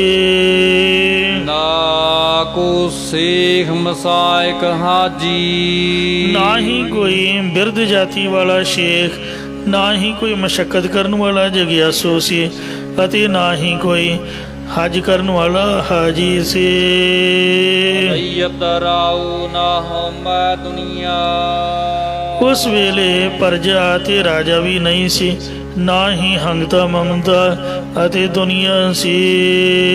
ਨਾ ਕੋ ਕਹਿਣ ਕਹਾਏ ਦਾ ਨਾ ਹੀ ਕੋਈ ਆਖਣ ਵਾਲਾ ਸੀ, ਨਾ ਹੀ ਕੋਈ ਕਹਾਉਣ ਵਾਲਾ ਸੀ। ਭਾਉ ਨਾ ਭਗਤੀ ਨਾ ਸਿਵ ਸਕਤੀ ਸੋ ਉਸ ਵੇਲੇ ਪ੍ਰੇਮਾ ਭਗਤੀ ਵੀ ਨਹੀਂ ਸੀ, ਨਾ ਹੀ ਸ਼ਿਵ ਜੀ ਅਤੇ ਪਾਰਬਤੀ ਸੀ, ਜਾਂ ਸ਼ਿਵ ਪੁਰਖ ਤੇ ਸ਼ਕਤੀ ਪ੍ਰਕਿਰਤੀ ਵੀ ਨਹੀਂ ਸੀ। ਸਾਜਨ ਮੀਤ ਬਿੰਦ ਨਹੀਂ ਰਕਤੀ ਨਾ ਹੀ ਕੋਈ ਸੱਜਣ ਅਤੇ ਮਿੱਤਰ ਸੀ, ਨਾ ਹੀ ਪਿਤਾ ਦੀ ਅੰਸ਼ ਬਿੰਦ ਮਣੀ ਤੇ ਮਾਤਾ ਦੀ ਅੰਸ਼ ਰਕਤ ਵੀ ਨਹੀਂ ਸੀ। ਆਪੇ ਸਾਹੂ ਆਪੇ ਵਣਜਾਰਾ ਤਦੋਂ ਪ੍ਰਭੂ ਆਪ ਹੀ ਸ਼ਾਹੂਕਾਰ ਸੀ, ਆਪ ਹੀ ਵਣਜ ਕਰਨ ਵਾਲਾ ਵਪਾਰੀ ਸੀ। ਸਾਚੇ ਹੋ ਭਾਈ ਦਾ ਸੱਚੇ ਪ੍ਰਭੂ ਨੂੰ ਤਦੋਂ ਇਹ ਕੁਝ ਹੀ ਚੰਗਾ ਲੱਗਦਾ ਸੀ। ਵੇਦ ਕਤੇ ਨਾ ਸਿਮਰਤ ਸਾਸਤ ਉਦੋਂ ਚਾਰੇ ਵੇਦ ਸਿਆਮ ਵੇਦ ਯਜੁਰਵੇਦ ਰਿਗਵੇਦ ਤੇ ਅਥਰਵਣ ਇਹ ਚਾਰੇ ਵੇਦ ਵੀ ਨਹੀਂ ਸਨ। ਚਾਰੇ ਕਤੇਬ ਕੁਰਾਨ ਅੰਜੀਲ ਤੌਰੇਤ ਦੇ ਜ਼ਬੂਰ ਵੀ ਨਹੀਂ ਸਨ। 27 ਸਿਮਰਤੀਆਂ ਤੇ 6 ਸ਼ਾਸਤਰ ਵੀ ਨਹੀਂ ਸਨ। ਪਾਠ ਪੁਰਾਣ ਉਡੈ ਨਹੀਂ ਆਸਤ ਤਦੋਂ ਵਿਆਕਰਨ ਆਦਿਕਾਂ ਦੇ ਪਾਠ ਵੀ ਨਹੀਂ ਸਨ। 18 ਪੁਰਾਣ ਜਾਂ ਪੁਰਾਣਾਂ ਦੇ ਪਾਠ ਵੀ ਨਹੀਂ ਸਨ। ਨਾ ਹੀ ਸੂਰਜ ਪੂਰਬ ਵੱਲੋਂ ਉਦੈ ਪ੍ਰਗਟ ਹੁੰਦਾ ਸੀ ਤੇ ਨਾ ਹੀ ਪੱਛਮ ਦੀ ਤਰਫ ਅਸਤ ਹੁੰਦਾ ਡੁੱਬਦਾ ਸੀ। ਕਹਿਤਾ ਬਖਤਾ ਆਪ ਗੋਚਰ ਉਸ ਵੇਲੇ ਇੰਦਰੀਆਂ ਦੇ ਅਵਿਸ਼ੇ ਪਰਮਾਤਮਾ ਆਪ ਹੀ ਕਹਿਣ ਵਾਲਾ ਕਹਿਤਾ ਤੇ ਬਖਤਬ ਵਿਆਖਿਆ ਕਰਨ ਵਾਲਾ ਬਖਤਾ ਸੀ ਅਤੇ ਆਪੇ ਲੱਖ ਲਖਾਈ ਦਾ ਆਪ ਹੀ ਲਖਣ ਤੋਂ ਰਹਿਤ ਸਰੂਪ ਨੂੰ ਜਨਾਉਣ ਵਾਲਾ ਸੀ। ਇਹ ਤੋਂ ਅੱਗੇ ਸੰਸਾਰ ਦੀ ਉਤਪਤੀ ਬਾਰੇ ਕਥਨ ਕਰਦੇ ਨੇ। ਇੱਥੋਂ ਤੱਕ ਮਹਾਂਪਰਲੋ ਬਾਰੇ ਕਿਹਾ ਹੈ, ਅੱਗੇ ਉਤਪਤੀ ਬਾਰੇ ਦੱਸਦੇ ਹਨ। ਜਾ ਤਿਸ ਭਾਣਾ ਤਾ ਜਗਤ ਉਪਾਇਆ। ਜਦੋਂ ਤਿਸ ਪ੍ਰਭੂ ਦਾ ਹੁਕਮ ਹੋਇਆ ਤਦੋਂ ਉਸਨੇ ਸਾਰਾ ਸੰਸਾਰ ਪੈਦਾ ਕਰ ਦਿੱਤਾ। ਬਾਜ ਕਲਾ ਆਡਾਨ ਰਹਾਇਆ। ਫਿਰ ਕਿਸੇ ਥੰਬਾਂ ਦੇ ਆਸਰੇ ਤੋਂ ਬਿਨਾਂ ਆਕਾਸ਼ ਪਸਾਰੇ ਨੂੰ ਰੱਖਣਾ ਕੀਤਾ। ਬ੍ਰਹਮਾ ਵਿਸ਼ਨ ਮਹੇਸ਼ ਉਪਾਈ। ਫਿਰ ਬ੍ਰਹਮਾ ਵਿਸ਼ਨੂੰ ਸ਼ਿਵ ਜੀ ਆਦਿਕ ਵੱਡੇ ਦੇਵਤੇ ਪੈਦਾ ਕਰ ਦਿੱਤੇ। ਮਾਇਆ ਮੋਹ ਵਧਾਈ ਦਾ। ਅਤੇ ਸੰਸਾਰ ਵਿੱਚ ਮਾਇਆ ਦਾ ਮੋਹ ਵਧਾ ਦਿੱਤਾ। ਜੰਮਦੇ ਨਿਆਣੇ ਦੇ ਹੱਥ 'ਚ ਤੁਸੀਂ 10 ਰੁਪਈਏ ਫੜਾ ਦਿਓ, ਉਹ ਇੰਨੀ ਘੁੱਟ ਕੇ ਮੁੱਠੀ ਪਕੜ ਲਊਗਾ। ਬੱਚਿਆਂ ਦੀ ਪਕੜ ਬੜੀ ਹੁੰਦੀ, ਉਹਦੇ ਕੋਲ ਤੁਸੀਂ ਛਡਾ ਨਹੀਂ ਸਕਦੇ। ਨੋਟ ਪਾੜ ਜਾਊਗਾ ਪਰ ਬੱਚਾ ਵੀ ਨੋਟ ਨਹੀਂ ਛੱਡੂਗਾ। ਇਉਂ ਜਾਤ ਸੁਭਾਣਾ ਦਾ ਜੰਮਿਆ ਪਰਿਵਾਰ ਭਲਾ ਪਾਇਆ। ਸੋ ਇਹ ਜਿਹੜੀ ਮਾਇਆ ਹੈ ਉਹ ਜੰਮਣ ਸਾਰ ਹੀ ਬੰਦੇ ਨੂੰ ਚੰਬੜ ਜਾਂਦੀ ਹੈ। ਪਰਮਾਤਮਾ ਦਾ ਹੁਕਮ ਹੀ ਐਸਾ ਹੈ। ਬਿਰਲੀ ਕਉ ਗੁਰ ਸ਼ਬਦ ਸੁਣਾਇਆ। ਹਾਂ, ਹੈਨ ਵਿਰਲੇ ਨਾਹੀ ਕਣੇ ਫੈਲ ਫਕੜ ਸੰਸਾਰ। ਕਿਸੇ ਵਿਰਲੇ ਟਾਵੇਂ ਟਾਵੇਂ ਨੂੰ ਹੀ ਗੁਰੂ ਦਾ ਉਪਦੇਸ਼ ਸੁਣਾਉਣਾ ਕੀਤਾ ਹੈ। ਹਰ ਕਰ ਦੇਖੈ ਹੁਕਮ ਸਬਾਇਆ। ਆਪਣੇ ਹੁਕਮ ਦੇ ਅਨੁਸਾਰ ਸਾਰਾ ਜਗਤ ਰਚ ਕੇ ਫਿਰ ਪਾਲਣਾ ਕਰਕੇ ਉਹੀ ਵਾਹਿਗੁਰੂ ਦੇਖ ਰਿਹਾ ਹੈ। ਅੰਡ ਬ੍ਰਹਮੰਡ ਪਾਤਾਲ ਅਰੰਭੇ। ਫਿਰ 9 ਖੰਡ ਸਾਰਾ ਬ੍ਰਹਮੰਡ ਅਤੇ ਪਤਾਲ ਆਦਿਕ ਬਣਾਉਣਾ ਆਰੰਭ ਕਰ ਦਿੱਤੇ। ਉਗਤਾਹੋ ਪ੍ਰਗਟਿਆਏ ਦਾ। ਫਿਰ ਆਪਣੇ ਲੁਕੇ ਹੋਏ ਨਿਰਗੁਣ ਸਰੂਪ ਤੋਂ ਸਰਗੁਣ ਸਰੂਪ ਦੇ ਵਿੱਚ ਪ੍ਰਤੱਖ ਹੋ ਕੇ ਆਇਆ ਹੈ। ਤਾ ਕਾ ਅੰਤ ਦਾ ਜਾਣੈ ਕੋਈ। ਉਸ ਪ੍ਰਭੂ ਦਾ ਅਖੀਰ ਕੋਈ ਵੀ ਨਹੀਂ ਜਾਣ ਸਕਦਾ। ਪੂਰੇ ਗੁਰ ਤੇ ਸੋਜੀ ਹੋਈ। ਉਹਦਾ ਅੰਤ ਤਾਂ ਕੀ ਜਾਣਨਾ, ਉਹਦੀ ਰਚੀ ਸ੍ਰਿਸ਼ਟੀ ਦਾ ਕੋਈ ਅੰਤ ਨਹੀਂ ਪਾ ਸਕਦਾ। ਪੂਰਨ ਗੁਰੂ ਸਾਹਿਬ ਜੀ ਤੋਂ ਹੀ ਉਸ ਦੇ ਸਰੂਪ ਦੀ ਸੋਝੀ ਗਿਆਤ ਪ੍ਰਾਪਤ ਹੁੰਦੀ ਹੈ। ਨਾਨਕ ਸਾਚ ਰਤੇ ਬਿਸਮਾਦੀ। ਸਤਿਗੁਰੂ ਮਹਾਰਾਜ ਕਥਨ ਕਰਦੇ ਕਿ ਸੋ ਜੋ ਸੱਚੇ ਪ੍ਰਭੂ ਦੇ ਪ੍ਰੇਮ ਰੰਗ 'ਚ ਰੰਗੇ ਹੋਏ ਨੇ ਉਹ ਅਸਚਰਜ ਰੂਪ ਹੀ ਹੋ ਗਏ ਹਨ। ਬਿਸਮ ਭਾਈ ਗੁਣ ਗਾਈਦਾ। ਉਹਨਾਂ ਦਾ ਮਨ ਪ੍ਰਭੂ ਦੇ ਗੁਣਾਂ ਨੂੰ ਗਾਉਂਦਾ ਹੋਇਆ ਤੇ ਬਿਸਮ ਅਸਚਰਜ ਹੋ ਗਿਆ ਹੈ। ਆਪ ਵੀ ਅਸਚਰਜਤਾਈ ਚ ਲੀਨ ਹੋ ਗਏ ਤੇ ਮਨ ਵੀ ਉਹਨਾਂ ਦਾ ਅਸਚਰਜ ਪ੍ਰਭੂ ਚ ਲੀਨ ਹੋ ਗਿਆ ਹੈ। ਮਾਰੂ ਮਹੱਲਾ ਪਹਿਲਾ। ਮਾਰੂ ਰਾਗ ਵਿੱਚ ਪਹਿਲੇ ਪਾਤਸ਼ਾਹ ਸਤਿਗੁਰੂ ਨਾਨਕ ਦੇਵ ਜੀ ਉੱਪਰਲੇ ਕਥਨ ਨੂੰ ਹੋਰ ਸਪਸ਼ਟ ਕਰਦੇ ਹਨ। ਆਪੇ ਆਪੋ ਪਾਈ ਨਿਰਾਲਾ। ਪਰਮੇਸ਼ਰ ਆਪੇ ਆਪ ਹੀ ਸੰਸਾਰ ਨੂੰ ਪੈਦਾ ਕਰਕੇ ਆਪ ਮਾਇਆ ਦੇ ਮੋਹ ਤੋਂ ਅਸੰਗ ਰਹਿੰਦਾ ਹੈ। ਸਾਚਾ ਥਾਨ ਕੀਓ ਦਇਆਲਾ। ਇਹ ਸੰਸਾਰ ਰੂਪ ਸੱਚਾ ਸਥਾਨ ਜਾਂ ਆਪਣਾ ਸੱਚ ਸਰੂਪ ਸੱਚਖੰਡ ਰੂਪ ਸਥਾਨ ਦਿਆਲੂ ਪ੍ਰਭੂ ਨੇ ਆਪ ਹੀ ਬਣਾਉਣਾ ਕੀਤਾ ਹੈ। ਪੌਣ ਪਾਣੀ ਅਗਨੀ ਕਾ ਬੰਧਨ। ਹਵਾ ਪਾਣੀ ਅਤੇ ਅੱਗ ਆਦਿਕ ਪੰਜਾਂ ਤੱਤਾਂ ਦਾ ਮੇਲ ਨਿਯਮ ਬਣ ਕੇ ਜਾਂ ਪੌਣ ਦੀ ਤਰ੍ਹਾਂ ਰਜੋ ਗੁਣੀ, ਪਾਣੀ ਦੀ ਤਰ੍ਹਾਂ ਸਤੋ ਗੁਣੀ, ਅੱਗ ਦੀ ਤਰ੍ਹਾਂ ਤਮੋ ਗੁਣ ਸ੍ਰਿਸ਼ਟੀ ਦਾ ਬੰਧੇਜ ਬਣ ਕੇ ਕਾਇਆ ਕੋਟ ਰਚਾਈਦਾ। ਦੇਹ ਰੂਪੀ ਕਿਲੇ ਨੂੰ ਰਚਾਉਣਾ ਕਰਦਾ ਹੈ। ਨਾਉ ਘਰ ਥਾਪੇ ਥਾਪਣ ਹਾਰੈ। ਬਣਾਉਣ ਵਾਲੇ ਪਰਮੇਸ਼ਰ ਨੇ ਸਰੀਰ ਦੇ 9 ਗੋਲਕਾਂ ਰੂਪੀ ਘਰ ਇਹ ਥਾਪਣਾ ਕੀਤੇ ਹਨ।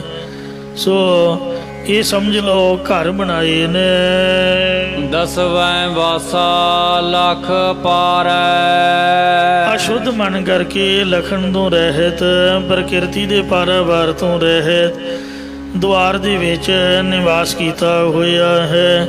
ਇਸੇ ਪ੍ਰਕਾਰ ਉਹ ਘਰ ਥਾਪੇ ਥਾਪਣ ਹਾਰੈ, ਜਿਨ੍ਹਾਂ ਨੇ ਥਾਪਣ ਹਾਰੇ ਸਤਿਗੁਰਾਂ ਦੀ ਕਿਰਪਾ ਸਦਕਾ 9 ਗੋਲਕਾਂ ਦੇ ਵਿਸ਼ੇ ਅਸਥਿਤ ਕਰ ਦਿੱਤੇ, ਭਾਵ ਰੋਕ ਦਿੱਤੇ ਹਨ। ਦਸਵੇਂ ਵਾਸਾ ਲਖ ਪਾਰੈ, ਉਹਨਾਂ ਦੇ ਹਿਰਦੇ ਵਿੱਚ ਦਸਵਾਂ ਜੋ ਚੇਤਨ ਹੈ ਉਹ ਅਲਖ ਪਾਰ ਪ੍ਰਭੂ ਵਾਸਾ ਕਰਦਾ ਹੈ। ਸਾਇਰ ਸਪਤ ਭਰੀ ਜਲ ਨਿਰਮਲ, ਜਿਨ੍ਹਾਂ ਦੇ 5 ਗਿਆਨ ਇੰਦਰ, ਮਨ ਤੇ ਬੁੱਧ ਰੂਪ 7 ਸਮੁੰਦਰ ਉਜਲ ਨਾਮ ਰੂਪੀ ਜਲ ਨਾਲ ਭਰੇ ਹੋਏ ਹਨ।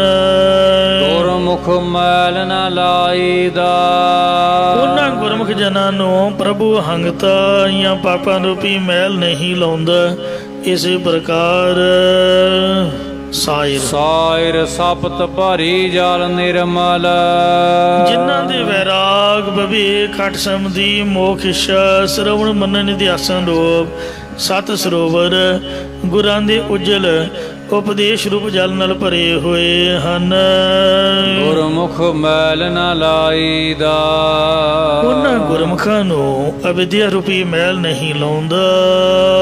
ਰਵ ਸਾਸ ਦੀਪਕ ਜੋਤ ਸਬਾਈ, ਪਰਮੇਸ਼ਰ ਨੇ ਸੂਰਜ ਤੇ ਚੰਦਰਮਾ ਰੂਪ 2 ਦੀਵੇ ਬਣਾਏ ਨੇ। ਗਗਨ ਮੈਂ ਥਾਲ, ਆਕਾਸ਼ ਰੂਪੀ ਥਾਲ, ਰਵ ਚੰਦ ਦੀਪਕ ਬਣੇ, ਸੂਰਜ ਤੇ ਚੰਦਰਮਾ 2 ਦੀਵੇ ਬਣੇ ਹੋਏ ਨੇ। ਤਾਰਿਕਾ ਮੰਡਲ ਜਨਕ ਮੋਤੀ, ਤਾਰਾ ਮੰਡਲ ਜਿਹੜਾ ਹੈ ਇਹ ਵਿੱਚ ਮੋਤੀ ਚਮਕਾਰੇ ਮਾਰ ਰਹੇ ਨੇ। ਇਸੇ ਪ੍ਰਕਾਰ ਰਵ ਸਾਸ ਦੀਪਕ ਜੋਤ ਸਬਾਈ, ਸੂਰਜ ਦੀ ਤਰ੍ਹਾਂ ਵਿਵੇਕ ਤੇ ਚੰਦਰਮੇ ਦੀ ਤਰ੍ਹਾਂ ਵੈਰਾਗ ਰੂਪੀ 2 ਦੀਵੇ ਬਣਾਏ ਨੇ। ਸਭ ਆਈ, ਸਾਰਿਆਂ 'ਚ ਪ੍ਰਭੂ ਦੀ ਜੋਤ ਆਈ ਹੋਈ ਹੈ। ਆਪੇ ਕਰ ਵੇਖੈ ਵਡਿਆਈ, ਜਿਵੇਂ ਉਸ ਦੀ ਵਡਿਆਈ ਹੈ ਉਵੇਂ ਆਪ ਹੀ ਸੰਸਾਰ ਨੂੰ ਪੈਦਾ ਕਰਕੇ ਵੇਖਦਾ ਹੈ। ਜੋਤ ਸਰੂਪ ਸਦਾ ਸੁਖ ਦਾਤਾ, ਪ੍ਰਕਾਸ਼ ਰੂਪ ਪ੍ਰਭੂ ਹਮੇਸ਼ਾ ਸਰਬ ਸੁਖਾਂ ਕਾ ਦਾਤਾ ਸਤਿਗੁਰ, ਤਾਂ ਕਿ ਸਰਨੀ ਬਾਈਐ ਸਾਰੇ ਸੁੱਖਾਂ ਦਾ ਦਾਤਾ ਹੈ। ਸੱਚੇ ਸੋਭਾ ਪਾਈਦਾ, ਜੋ ਉਸ ਦਾ ਸੱਚਾ ਨਾਮ ਜਪਦਾ ਹੈ ਉਹ ਪ੍ਰਭੂ ਵਿੱਚ ਅਭੇਦ ਹੋਣ ਰੂਪ ਵਡਿਆਈ ਨੂੰ ਪਾਉਣਾ ਕਰਦਾ ਹੈ। ਗੜ ਮਹਿ ਹਾਟ ਪਟਣ ਵਾਪਾਰਾ, ਇਹ ਸੰਸਾਰ ਰੂਪ ਕਿਲੇ ਵਿੱਚ ਪ੍ਰਤੱਖ ਹੱਟਾਂ ਸ਼ਹਿਰ ਅਤੇ ਵਪਾਰੀ ਲੋਕ ਵੀ ਵਸਦੇ ਹਨ। ਇਸੇ ਪ੍ਰਕਾਰ ਗੜ ਮਹਿ ਹਾਟ ਪਟਣ ਵਾਪਾਰਾ, ਇਹ ਸਰੀਰ ਰੂਪ ਕਿਲੇ ਵਿੱਚ ਇੰਦਰੀਆਂ ਰੂਪ ਹੱਟਾਂ ਨੇ ਸ਼ੁਭ ਗੁਣਾ ਰੂਪੀ ਸ਼ਹਿਰ ਵਸਦਾ ਹੈ। ਤੇ ਨਾਮ ਤਨ ਮਨ ਧਨ ਅਰਪਣ ਰੂਪ ਜਗਿਆਸੂ ਜਨ ਨਾਮ ਦਾ ਵਪਾਰ ਕਰਦੇ ਨੇ। ਪੂਰਾ ਤੋਲ ਤੋਲੈ ਵਣਜਾਰਾ, ਅਧਿਕਾਰੀ ਰੂਪ ਵਣਜਾਰਾ ਪੂਰਨ ਸਤਿਗੁਰਾਂ ਦੁਆਰਾ ਆਪਣੇ ਸਰੂਪ ਦੇ ਤੋਲ ਵਿਚਾਰ ਨੂੰ ਤੋਲਦਾ ਵਿਚਾਰਦਾ ਹੈ। ਆਪੇ ਰਤਨ ਵਿਸਾਹੇ ਲੀਵੈ, ਪ੍ਰਭੂ ਆਪ ਹੀ ਜਗਿਆਸੂ ਰੂਪ ਹੋ ਕੇ ਗੁਰਾਂ ਤੋਂ ਸ਼ਬਦ ਰੂਪੀ ਰਤਨ ਮਾਨਕ ਵਿਸਾਹੇ ਖਰੀਦ ਲੈਂਦਾ ਹੈ। ਇਸੇ ਪ੍ਰਕਾਰ ਆਪੇ ਰਤਨ ਵਿਸਾਹੇ ਲੀਵੈ, ਗੁਰ ਕਾ ਸ਼ਬਦ ਰਤਨ ਹੈ ਹੀਰੇ ਜਿਤ ਜੜਾਓ, ਸ਼ਬਦ ਰਤਨ ਜਿਤ ਮਨ ਲਾਗਾ ਇਹੋ ਹੋਆ ਸੁਆਓ, ਸ਼ਬਦ ਸੇਤੀ ਮਨ ਮਿਲਿਆ ਸੱਚੇ ਲਾਇਆ ਭਾਓ, ਕਹੈ ਨਾਨਕ ਸ਼ਬਦ ਰਤਨ ਹੈ ਹੀਰਾ ਜਿਤ ਜੜਾਓ। ਪਹਿਲਾ ਅਰਥ ਹੋਇਆ। ਦੂਜੇ ਅਰਥ ਵਿੱਚ ਵੈਰਾਗ ਵਿਵੇਕ ਰੂਪੀ ਵੀ ਰਤਨ ਨੇ, ਸ਼ੁਭ ਗੁਣਾ ਰੂਪੀ। ਇਹ ਸਵਾਸਾਂ ਦੀ ਪੂੰਜੀ ਦੇ ਕੇ ਖਰੀਦ ਕੇ ਗੁਰਸਿੱਖ ਆਤਮਾ ਆਨੰਦ ਨੂੰ ਵਿਸਾਹੇ ਖਰੀਦਣਾ ਕਰਦਾ, ਲੈਣਾ ਕਰਦਾ ਹੈ ਗੁਰੂ ਸਾਹਿਬ ਦੇ ਪਾਸੋਂ। ਆਪੇ ਕੀਮਤ ਪਾਈਦਾ, ਆਪ ਹੀ ਆਪਣੇ ਸਰੂਪ ਦੀ ਪ੍ਰਾਪਤੀ ਰੂਪੀ ਕੀਮਤ ਨੂੰ ਵਾਹਿਗੁਰੂ ਪਾਉਣਾ ਕਰਦਾ ਹੈ। ਕੀਮਤ ਪਾਈ ਪਾਵਨ ਹਾਰੈ, ਪਾਉਣ ਵਾਲੇ ਪ੍ਰਭੂ ਨੇ ਆਪ ਹੀ ਆਪਣੇ ਸਰੂਪ ਦੀ ਕੀਮਤ ਪਾਈ ਹੈ। ਇਸੇ ਪ੍ਰਕਾਰ ਕੀਮਤ ਪਾਈ ਪਾਵਨ ਹਾਰੈ, ਪਾਉਣ ਵਾਲੇ ਮਹਾਤਮਾ ਜਨਾਂ ਨੇ ਗੁਰ ਸ਼ਬਦ ਵੈਰਾਗ ਰੂਪ ਰਤਨ ਦੀ ਕਦਰੋਂ ਕੀਮਤ ਪਾਉਣਾ ਕੀਤੀ ਹੈ।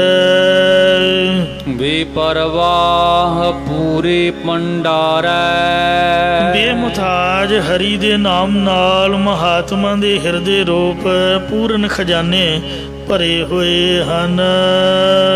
ਸਰਬ ਕਲਾ ਲੈ ਆਪੇ ਰਹਿਆ, ਸਾਰੀਆਂ ਸ਼ਕਤੀਆਂ ਲੈ ਕੇ ਪਰਮਾਤਮਾ ਆਪ ਹੀ ਸਭ ਜੀਵਾਂ ਵਿੱਚ ਸਥਿਤ ਹੋ ਰਿਹਾ ਹੈ। ਗੁਰਮੁਖ ਕਿਸੈ 부ਝਾਈਦਾ, ਅਤੇ ਕਿਸੇ ਵਿਰਲੇ ਗੁਰਮੁਖ ਜਨ ਨੂੰ ਹੀ ਇਹ ਸਿੱਖਿਆ ਸਮਝਾਉਂਦਾ ਹੈ।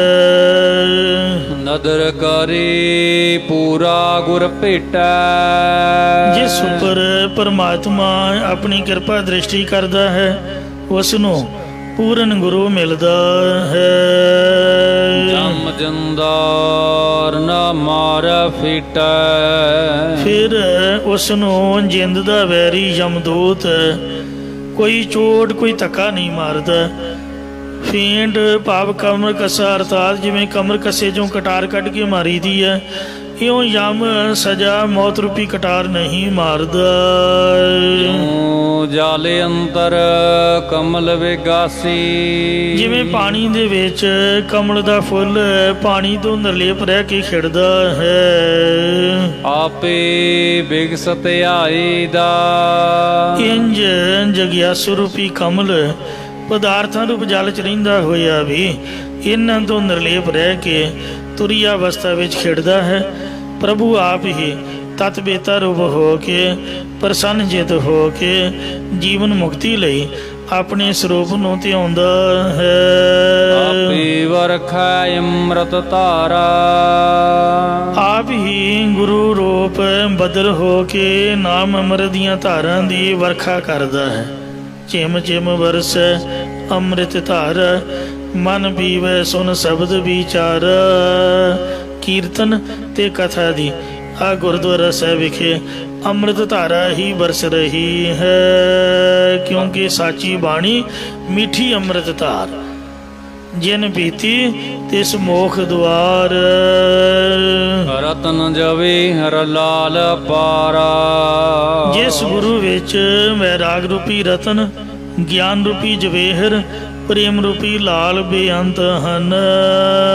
ਸਤਿਗੁਰ ਮਿਲੈ ਤਾ ਪੂਰਾ ਪਾਈਐ, ਸਤਿਗੁਰੂ ਸਾਹਿਬ ਜੀ ਮਿਲ ਪਵੇ ਤਾਂ ਪੂਰਨ ਉਪਦੇਸ਼ ਪ੍ਰਾਪਤ ਕਰੀਦਾ ਹੈ। ਪ੍ਰੇਮ ਪਦਾਰਥ ਪਾਈਦਾ, ਉਸ ਉਪਦੇਸ਼ ਕਰਕੇ ਪ੍ਰੇਮ ਰੂਪੀ ਪਦਾਰਥ ਪਾ ਲਈਦਾ ਹੈ। ਪ੍ਰੇਮ ਪਦਾਰਥ ਲਹੈ ਅਮੋਲੋ, ਜੋ ਪੁਰਖ ਪ੍ਰੇਮ ਰੂਪ ਅਮੋਲਕ ਪਦਾਰਥ ਵਸਤੂ ਪ੍ਰਾਪਤ ਕਰ ਲੈਂਦਾ ਹੈ। ਇਸੇ ਪ੍ਰਕਾਰ ਪ੍ਰੇਮ ਪਦਾਰਥ ਲਹੈ ਅਮੋਲੋ, ਪ੍ਰੇਮ ਰੂਪ ਪਦਾਰਥ ਦੁਆਰਾ ਅਮੋਲਕ ਧਰਮ ਅਰਥ ਕਾਮ ਮੋਖ ਪ੍ਰਾਪਤ ਕਰ ਲੈਂਦਾ ਹੈ। ਕਬਹੀ ਨਾ ਘਾਟਸ ਪੂਰਾ ਤੋਲੋ, ਉਸ ਦਾ ਵਿਚਾਰ ਰੂਪੀ ਤੋਲ ਪੂਰਨ ਰਹਿੰਦਾ ਹੈ, ਜੋ ਕਦਾਚਿਤ ਵੀ ਘਟਦਾ ਨਹੀਂ ਹੈ। ਸੱਚੀ ਕਾ ਵਪਾਰੀ ਹੋਵੈ, ਜੋ ਪੁਰਖ ਸੱਚੇ ਨਾਮ ਦਾ ਵਪਾਰੀ ਵਣਜ ਕਰਨ ਵਾਲਾ ਹੁੰਦਾ ਹੈ।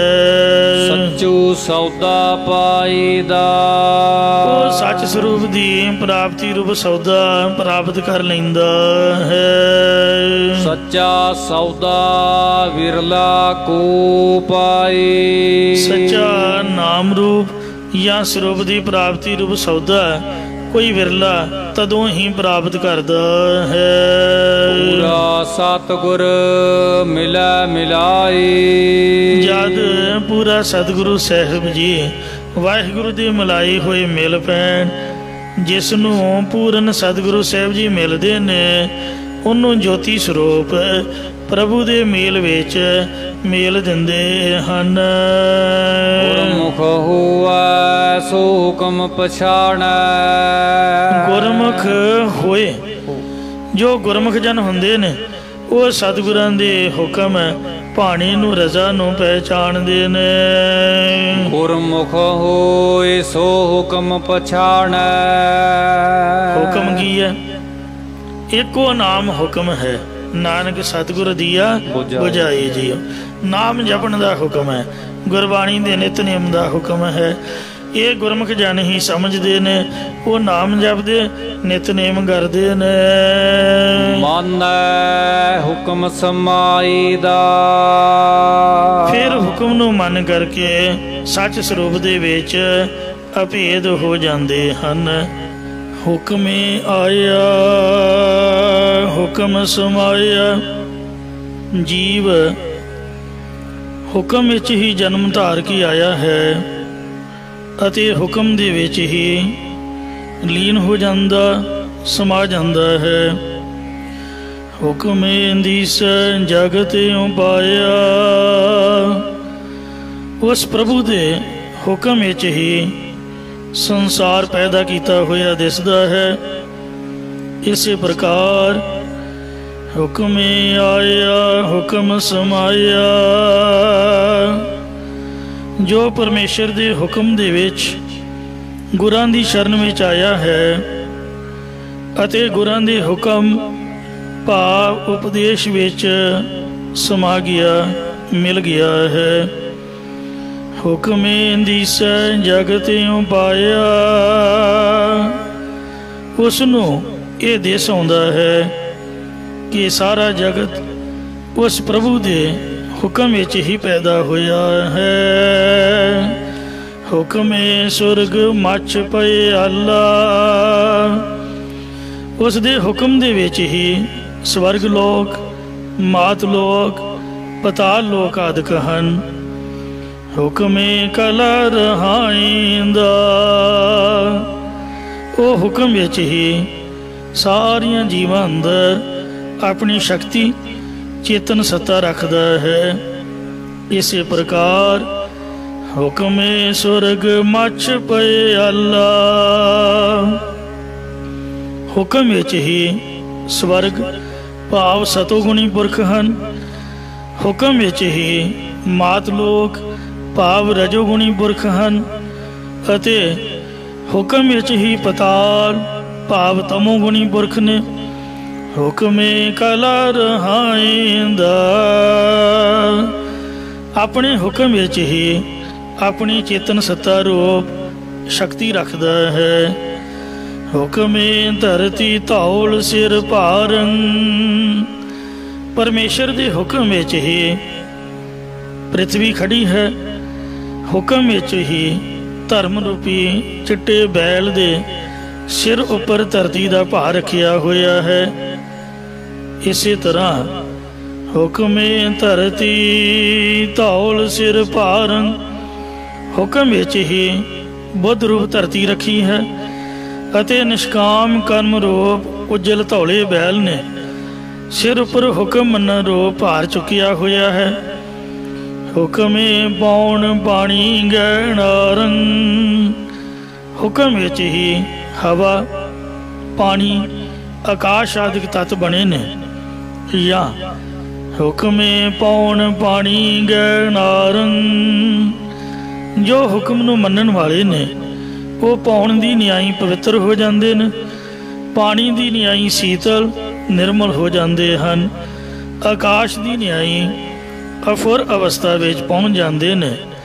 ਹੁਕਮੇ ਸਿਵ ਸਕਤੀ ਘਰ ਵਾਸਾ। ਪ੍ਰਭੂ ਦੇ ਹੁਕਮ ਵਿੱਚ ਹੀ ਈਸ਼ਰ ਅਤੇ ਮਾਇਆ ਦੁਆਰਾ ਰਚੇ ਸੰਸਾਰ ਰੂਪ ਘਰ ਵਿੱਚ ਜੀਵਨ ਦਾ ਵਾਸਾ ਹੁੰਦਾ ਹੈ। ਹੁਕਮੇ ਖੇਲ ਖੇਲਾਇਂਦਾ। ਹੁਕਮ ਵਿੱਚ ਹੀ ਸੰਸਾਰ ਖੇਡ ਨੂੰ ਖਿਡਾਉਣਾ ਕਰਦਾ ਹੈ ਜਾਂ ਸੰਸਾਰ ਰੂਪ ਖੇਡ ਨੂੰ ਖਿੰਡਾ ਨਾਸ਼ ਕਰ ਦਿੰਦਾ ਹੈ। ਹੁਕਮੇ ਆਡਾਣੇ ਆਗਾਸੀ। ਪ੍ਰਭੂ ਦੇ ਹੁਕਮ ਵਿੱਚ ਹੀ ਆਕਾਸ਼ ਆਡਾਣੇ ਫੈਲਾਇਆ ਗਿਆ ਹੈ, ਜਾਂ ਆਡਾਣੇ ਬਿਨਾਂ ਡਾਹਣਿਆਂ ਭਾਵ ਬਿਨਾਂ ਕਿਸੇ ਸਹਾਰੇ ਦੇ ਆਕਾਸ਼ ਨੂੰ ਰੱਖਣਾ ਕੀਤਾ ਹੈ। ਹੁਕਮੇ ਜਲ ਥਲ ਤ੍ਰਿਭਵਨ ਵਾਸੀ। ਹੁਕਮ ਦੇ ਵਿੱਚ ਹੀ ਜਲ ਥਲ ਧਰਤੀ ਆਦਿਕ ਤਿੰਨਾਂ ਭਵਨਾਂ ਦੇ ਜੀਵ ਨਿਵਾਸ ਕਰ ਰਹੇ ਹਨ। ਇਸੇ ਤਰ੍ਹਾਂ ਹੁਕਮੇ ਜਲ ਥਲ ਤ੍ਰਿਭਵਨ ਵਾਸੀ।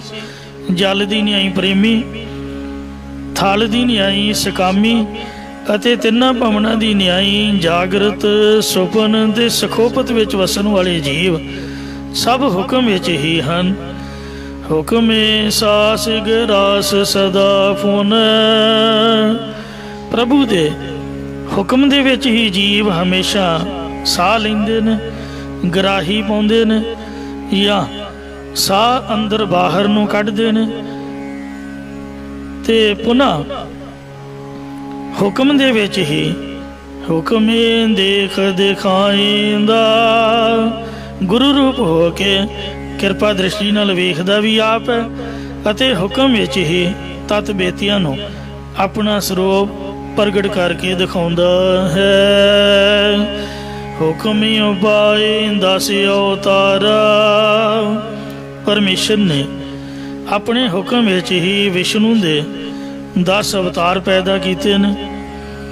2 ਬਨ ਚਰ, 2 ਬਾਰ ਚਰ, 2 ਬਨ ਵਿੱਚ ਵਿਚਰਨ ਵਾਲੇ ਬਰਾਹ ਤੇ ਨਰਸਿੰਘ ਅਵਤਾਰ, 2 ਬਾਰ ਨਾਮ ਹੈ ਪਾਣੀ, ਪਾਣੀ ਵਿੱਚ ਵਿਚਰਨ ਵਾਲੇ ਮੱਛ ਅਤੇ ਕਸ਼ ਅਵਤਾਰ, 4 ਵਿਪਰ ਬ੍ਰਾਹਮਣ ਜਾਤੀ ਵਿੱਚ 4, ਬੁੱਧ ਅਵਤਾਰ, ਬਾਹਮਣ ਅਵਤਾਰ, ਪਰਸ਼ੁਰਾਮ ਤੇ ਨਿਹਕਲੰਗੀ ਅਵਤਾਰ, 2 ਰਾਓ, 2 ਰਾਜਾ ਰੂਪ ਨੇ ਰਾਮਚੰਦਰ ਤੇ ਕ੍ਰਿਸ਼ਨ ਅਵਤਾਰ। ਇਨ 10 ਹਨ ਕੋ ਬੰਦ ਕੈ ਤੁਲਸੀ ਭਵ ਸਿੰਧ ਤਰ ਜਾਓ। ਇਹ ਸਾਧ ਸੰਗਤ ਜੀ ਤੁਲਸੀਦਾਸ ਜੀ ਦੀ ਰਚਨਾ ਹੈ। ਸੋ ਹੇ ਵਾਹਿਗੁਰੂ, ਜਿਹੜੇ 10 ਅਵਤਾਰ ਨੇ ਉਹ ਵੀ ਆਪ ਨੇ ਆਪ ਦੇ ਹੁਕਮ ਵਿੱਚ ਪੈਦਾ ਕੀਤੇ ਨੇ। ਦੇਵ ਦਾਨਮ ਜਾਂ ਗਨ ਦੀ ਅਪਾਰ। ਹੁਕਮ ਵਿੱਚ ਹੀ 33 ਕਰੋੜ ਦੇਵਤੇ, 45 ਪਦਮ ਦੈਨ ਅਤੇ ਅਣਗਿਣਤ ਗਿਣਤੀ ਤੋਂ ਰਹਿਤ ਬੇਅੰਤ ਹੀ ਪੈਦਾ ਕੀਤੇ ਹਨ। ਮਨ ਹੁਕਮ ਸੁਦਰਗਹਿ ਭੈਜੈ। ਜੋ ਪ੍ਰਭੂ ਦੇ ਹੁਕਮ ਨੂੰ ਮੰਨਦੇ ਨੇ ਉਹਨਾਂ ਨੂੰ ਪਰਮਾਤਮਾ ਦੀ ਦਰਗਾਹ ਵਿੱਚ ਜਸ ਰੂਪ ਸਿਰੋਂ ਪਾਉ ਪਹਿਨਾਏ ਜਾਂਦੇ ਨੇ। ਸਿਰੋਂ ਪਾਉ ਦਾ ਅਰਥ ਹੈ ਸਿਰ ਤੋਂ ਲੈ ਕੇ ਪੈਰਾਂ ਤੱਕ ਜਿਹੜਾ ਪਰਦਾ ਢਕੇ। ਗੁਰਦੁਆਰੇ ਦਾ ਜਿਹੜਾ ਸਿਰੋਂ ਪਾਉ ਹੈ ਇਹ ਸਿਰ ਤੋਂ ਲੈ ਕੇ ਪੈਰਾਂ ਤੱਕ ਪਰਦਾ ਕਰਦਾ। ਤੇ ਅੱਜ ਕੱਲ੍ਹ ਦੇ ਫੈਸ਼ਨ ਮੁਤਾਬਕ ਪੱਛਮੀ ਸੱਭਿਅਤਾ ਦਾ ਸਾਡੇ ਸੰਸਾਰ ਉੱਪਰ ਜ਼ਿਆਦਾ ਪ੍ਰਭਾਵ ਹੈ। ਉਹ ਚੱਪਕ ਕੱਪੜੇ ਦੇ ਨਾਲ ਹੀ ਆਪਾਂ ਗੁਰਦੁਆਰੇ ਵੀ ਆ ਜਾਂਦੇ ਹਾਂ। ਗੁਰੂ ਘਰਾਂ ਵਿੱਚ ਬਕਾਇਦਾ ਗੇਟਾਂ ਦੇ ਉੱਪਰ ਲਿਖ ਕੇ ਲਾਉਣਾ ਪਿਆ ਹੈ ਕਿ ਸਾਧ ਸੰਗਤ ਜੀਓ ਗੁਰਦੁਆਰੇ ਨਿੱਕਰ ਪਾ ਕੇ ਆਉਣਾ, ਕੈਪਰੀ ਪਾ ਕੇ ਆਉਣਾ, ਜਾਂ ਸਿਰ ਖਿਲਾਰ ਕੇ ਨੰਗੇ ਸਿਰ ਆਉਣ ਦੀ ਬਿਲਕੁਲ ਮਨਾਹੀ ਹੈ। ਹਰ ਸਿਰ ਢੱਕਣ ਵਾਸਤੇ ਰੁਮਾਲ ਗੁਰਦੁਆਰੇ 'ਚੋਂ ਨਹੀਂ ਲੈਣਾ। ਭੈਣਾਂ ਚੁੰਨੀਆਂ ਘਰੋਂ ਲੈ ਕੇ ਆਉਣ ਤੇ ਵੀਰ ਰੁਮਾਲ ਜਾਂ ਸਿਰੋਪੇ ਆਪਦੇ ਘਰੋਂ ਢੱਕਣ ਵਾਸਤੇ ਲੈ ਕੇ ਆਉਣ। ਸੋ ਇਸ ਲਈ ਮਹਾਰਾਜ ਢੱਕ ਪੜਦੇ ਰੱਖ ਲਾ, ਸਭਨਾਂ ਦਾ ਪਰਦਾ ਢੱਕਦਾ ਹੈ। ਦਰਗਾਹ ਦੇ ਵਿੱਚ ਵੀ ਜਸ ਰੂਪ ਸਿਰੋਂ ਪਾਉ ਪਹਿਨਾਇਆ ਜਾਂਦਾ ਹੈ। ਸਾਚ ਮਿਲਾਏ ਸਮਾਇਂਦਾ। ਪਰਮਾਤਮਾ ਉਹਨਾਂ ਨੂੰ ਆਪਣੇ ਸੱਚੇ ਨਾਮ ਦੇ ਵਿੱਚ ਮਿਲਾ ਕੇ ਆਪ ਦੇ ਸਰੂਪ ਦੇ ਵਿੱਚ ਅਭੇਦ ਕਰ ਲੈਂਦਾ ਹੈ। ਹੁਕਮੇ ਜੁਗ ਛਤੀ ਹੀ ਗੁਦਾਰੇ। ਪਰਮੇਸ਼ਰ ਨੇ ਹੁਕਮ ਦੇ ਵਿੱਚ ਹੀ 36 ਯੁੱਗ ਹਨੇਰੇ ਵਿੱਚ ਬਤੀਤ ਕੀਤੇ ਸਨ। ਹੁਕਮੇ ਸਿੱਧ ਸਾਧਕ ਵਿਚਾਰੇ। ਹੁਕਮ ਵਿੱਚ ਹੀ ਅਲੌਕਿਕ ਸ਼ਕਤੀਆਂ ਵਾਲੇ ਜੋਗੀ, ਸਾਧਨਾ ਕਰਨ ਵਾਲੇ ਜਗਿਆਸੂ ਤੇ ਵਿਚਾਰਵਾਨ ਆਦਿਕ ਸਾਰੇ ਹੁਕਮ ਵਿੱਚ ਹੀ ਹੋਏ ਨੇ। ਆਪ ਨਾਥ ਨੱਥੀ ਸਭ ਜਾ ਕੀ। ਪਰਮੇਸ਼ਰ ਆਪ ਹੀ ਸਭ ਦਾ ਨਾਥ ਮਾਲਕ ਹੈ ਸਾਰੀ ਹੀ ਸ੍ਰਿਸ਼ਟੀ ਜਿਸ ਦੀ ਅਧੀਨ ਕੀਤੀ ਹੋਈ ਹੈ, ਨੱਥ ਪਾ ਕੇ ਅਧੀਨ ਕੀਤੀ ਹੈ, ਹੁਕਮ ਰੂਪੀ ਨੱਥ ਹੈ। ਬਖਸ਼ੇ ਮੁਕਤ ਕਰਾਏਂਦਾ, ਜਿਸ ਨੂੰ ਬਖਸ਼ ਲੈਂਦਾ ਹੈ ਜਾਂ ਜਿਸ ਨੂੰ ਗੁਰਾਂ ਦੁਆਰਾ ਨਾਮ ਦੀ ਦਾਤ ਬਖਸ਼ ਦਿੰਦਾ ਹੈ, ਉਸ ਨੂੰ ਮੁਕਤ ਕਰਵਾ ਦਿੰਦਾ ਹੈ। ਕਾਇਆ ਕੋਟ ਗੜ ਮਹਾਰਾਜਾ, ਇਸ ਸਰੀਰ ਕਿਲੇ ਦੀ ਤਰ੍ਹਾਂ ਹੈ। ਇਹ ਸਰੀਰ ਰੂਪ ਕਿਲੇ ਦੇ ਵਿੱਚ ਪਰਮਾਤਮਾ ਆਪ ਹੀ ਰਾਜਾ ਰੂਪ ਹੋਇਆ ਹੈ। ਜਾਂ ਕਾਇਆ ਕੋਟ, ਸਰੀਰ ਤਾਂ ਕਿਲਾ ਹੈ, ਗੜ ਮਹਾਰਾਜਾ, ਇਸ ਵਿੱਚ ਹਿਰਦਾ ਜਾਂ ਦਸਮ ਦੁਆਰ ਰੂਪ ਕਿਲੇ ਦਾ ਸਥਾਨ, ਤੇ ਉਸ ਵਿੱਚ ਬ੍ਰਹਮ ਚੇਤਨ ਆਪ ਰਾਜਾ ਰੂਪ ਹੈ। ਇਸੇ ਤਰ੍ਹਾਂ ਕਾਇਆ ਕੋਟ ਇਹ ਦੇਹ ਰੂਪ ਕਿਲਾ ਹੈ, ਗੜ ਮਹਾਰਾਜਾ ਇਸ ਵਿੱਚ ਸੂਖਮ ਸਰੀਰ ਰੂਪ ਕਿਲਾ ਸਥਾਨ ਹੈ। ਇਸ ਵਿੱਚ ਚੇਤਨ ਸੱਤਾ ਦੇਣ ਵਾਲਾ ਚੇਤਨ ਪ੍ਰਭੂ ਆਪ ਹੀ ਰਾਜਾ ਰੂਪ ਹੈ। ਨੇਬ ਖਵਾਸ ਭਲਾ ਦਰਵਾਜਾ, ਇੰਦਰੇ ਨੇਬ ਚੋਬਦਾਰ ਨੇ, ਇੰਦਰੀਆਂ ਦੇ ਪ੍ਰੇਰਕ ਦੇਵਤੇ ਖਵਾਸ ਚੌਰ ਬਰਦਾਰ ਨੇ, ਅਤੇ ਮੁੱਖ ਰੂਪ ਭਲਾ ਸੋਹਣਾ ਦਰਵਾਜ਼ਾ ਦੁਆਰਾ ਹੈ। ਜਾਂ ਵੈਰਾਗ ਰੂਪੀ ਚੋਬਦਾਰ, ਵਿਵੇਕ ਰੂਪੀ ਚੌਰ ਬਰਦਾਰ ਤੇ ਗਿਆਨ ਰੂਪੀ ਭਲਾ ਦਰਵਾਜ਼ਾ ਹੈ। ਮਿਥਿਆ ਲੋਭ ਨਾਹੀ ਘਰ ਵਾਸਾ, ਜਿਸ ਨੂੰ ਝੂਠੇ ਪਦਾਰਥਾਂ ਦਾ ਲਾਲਚ ਹੈ, ਉਸ ਦਾ ਆਪਣੇ ਸਰੂਪ ਜਾਂ ਤੁਰੀਆ ਪਦ ਰੂਪ ਘਰ ਵਿੱਚ ਵਾਸਾ ਨਿਵਾਸ ਨਹੀਂ ਹੁੰਦਾ।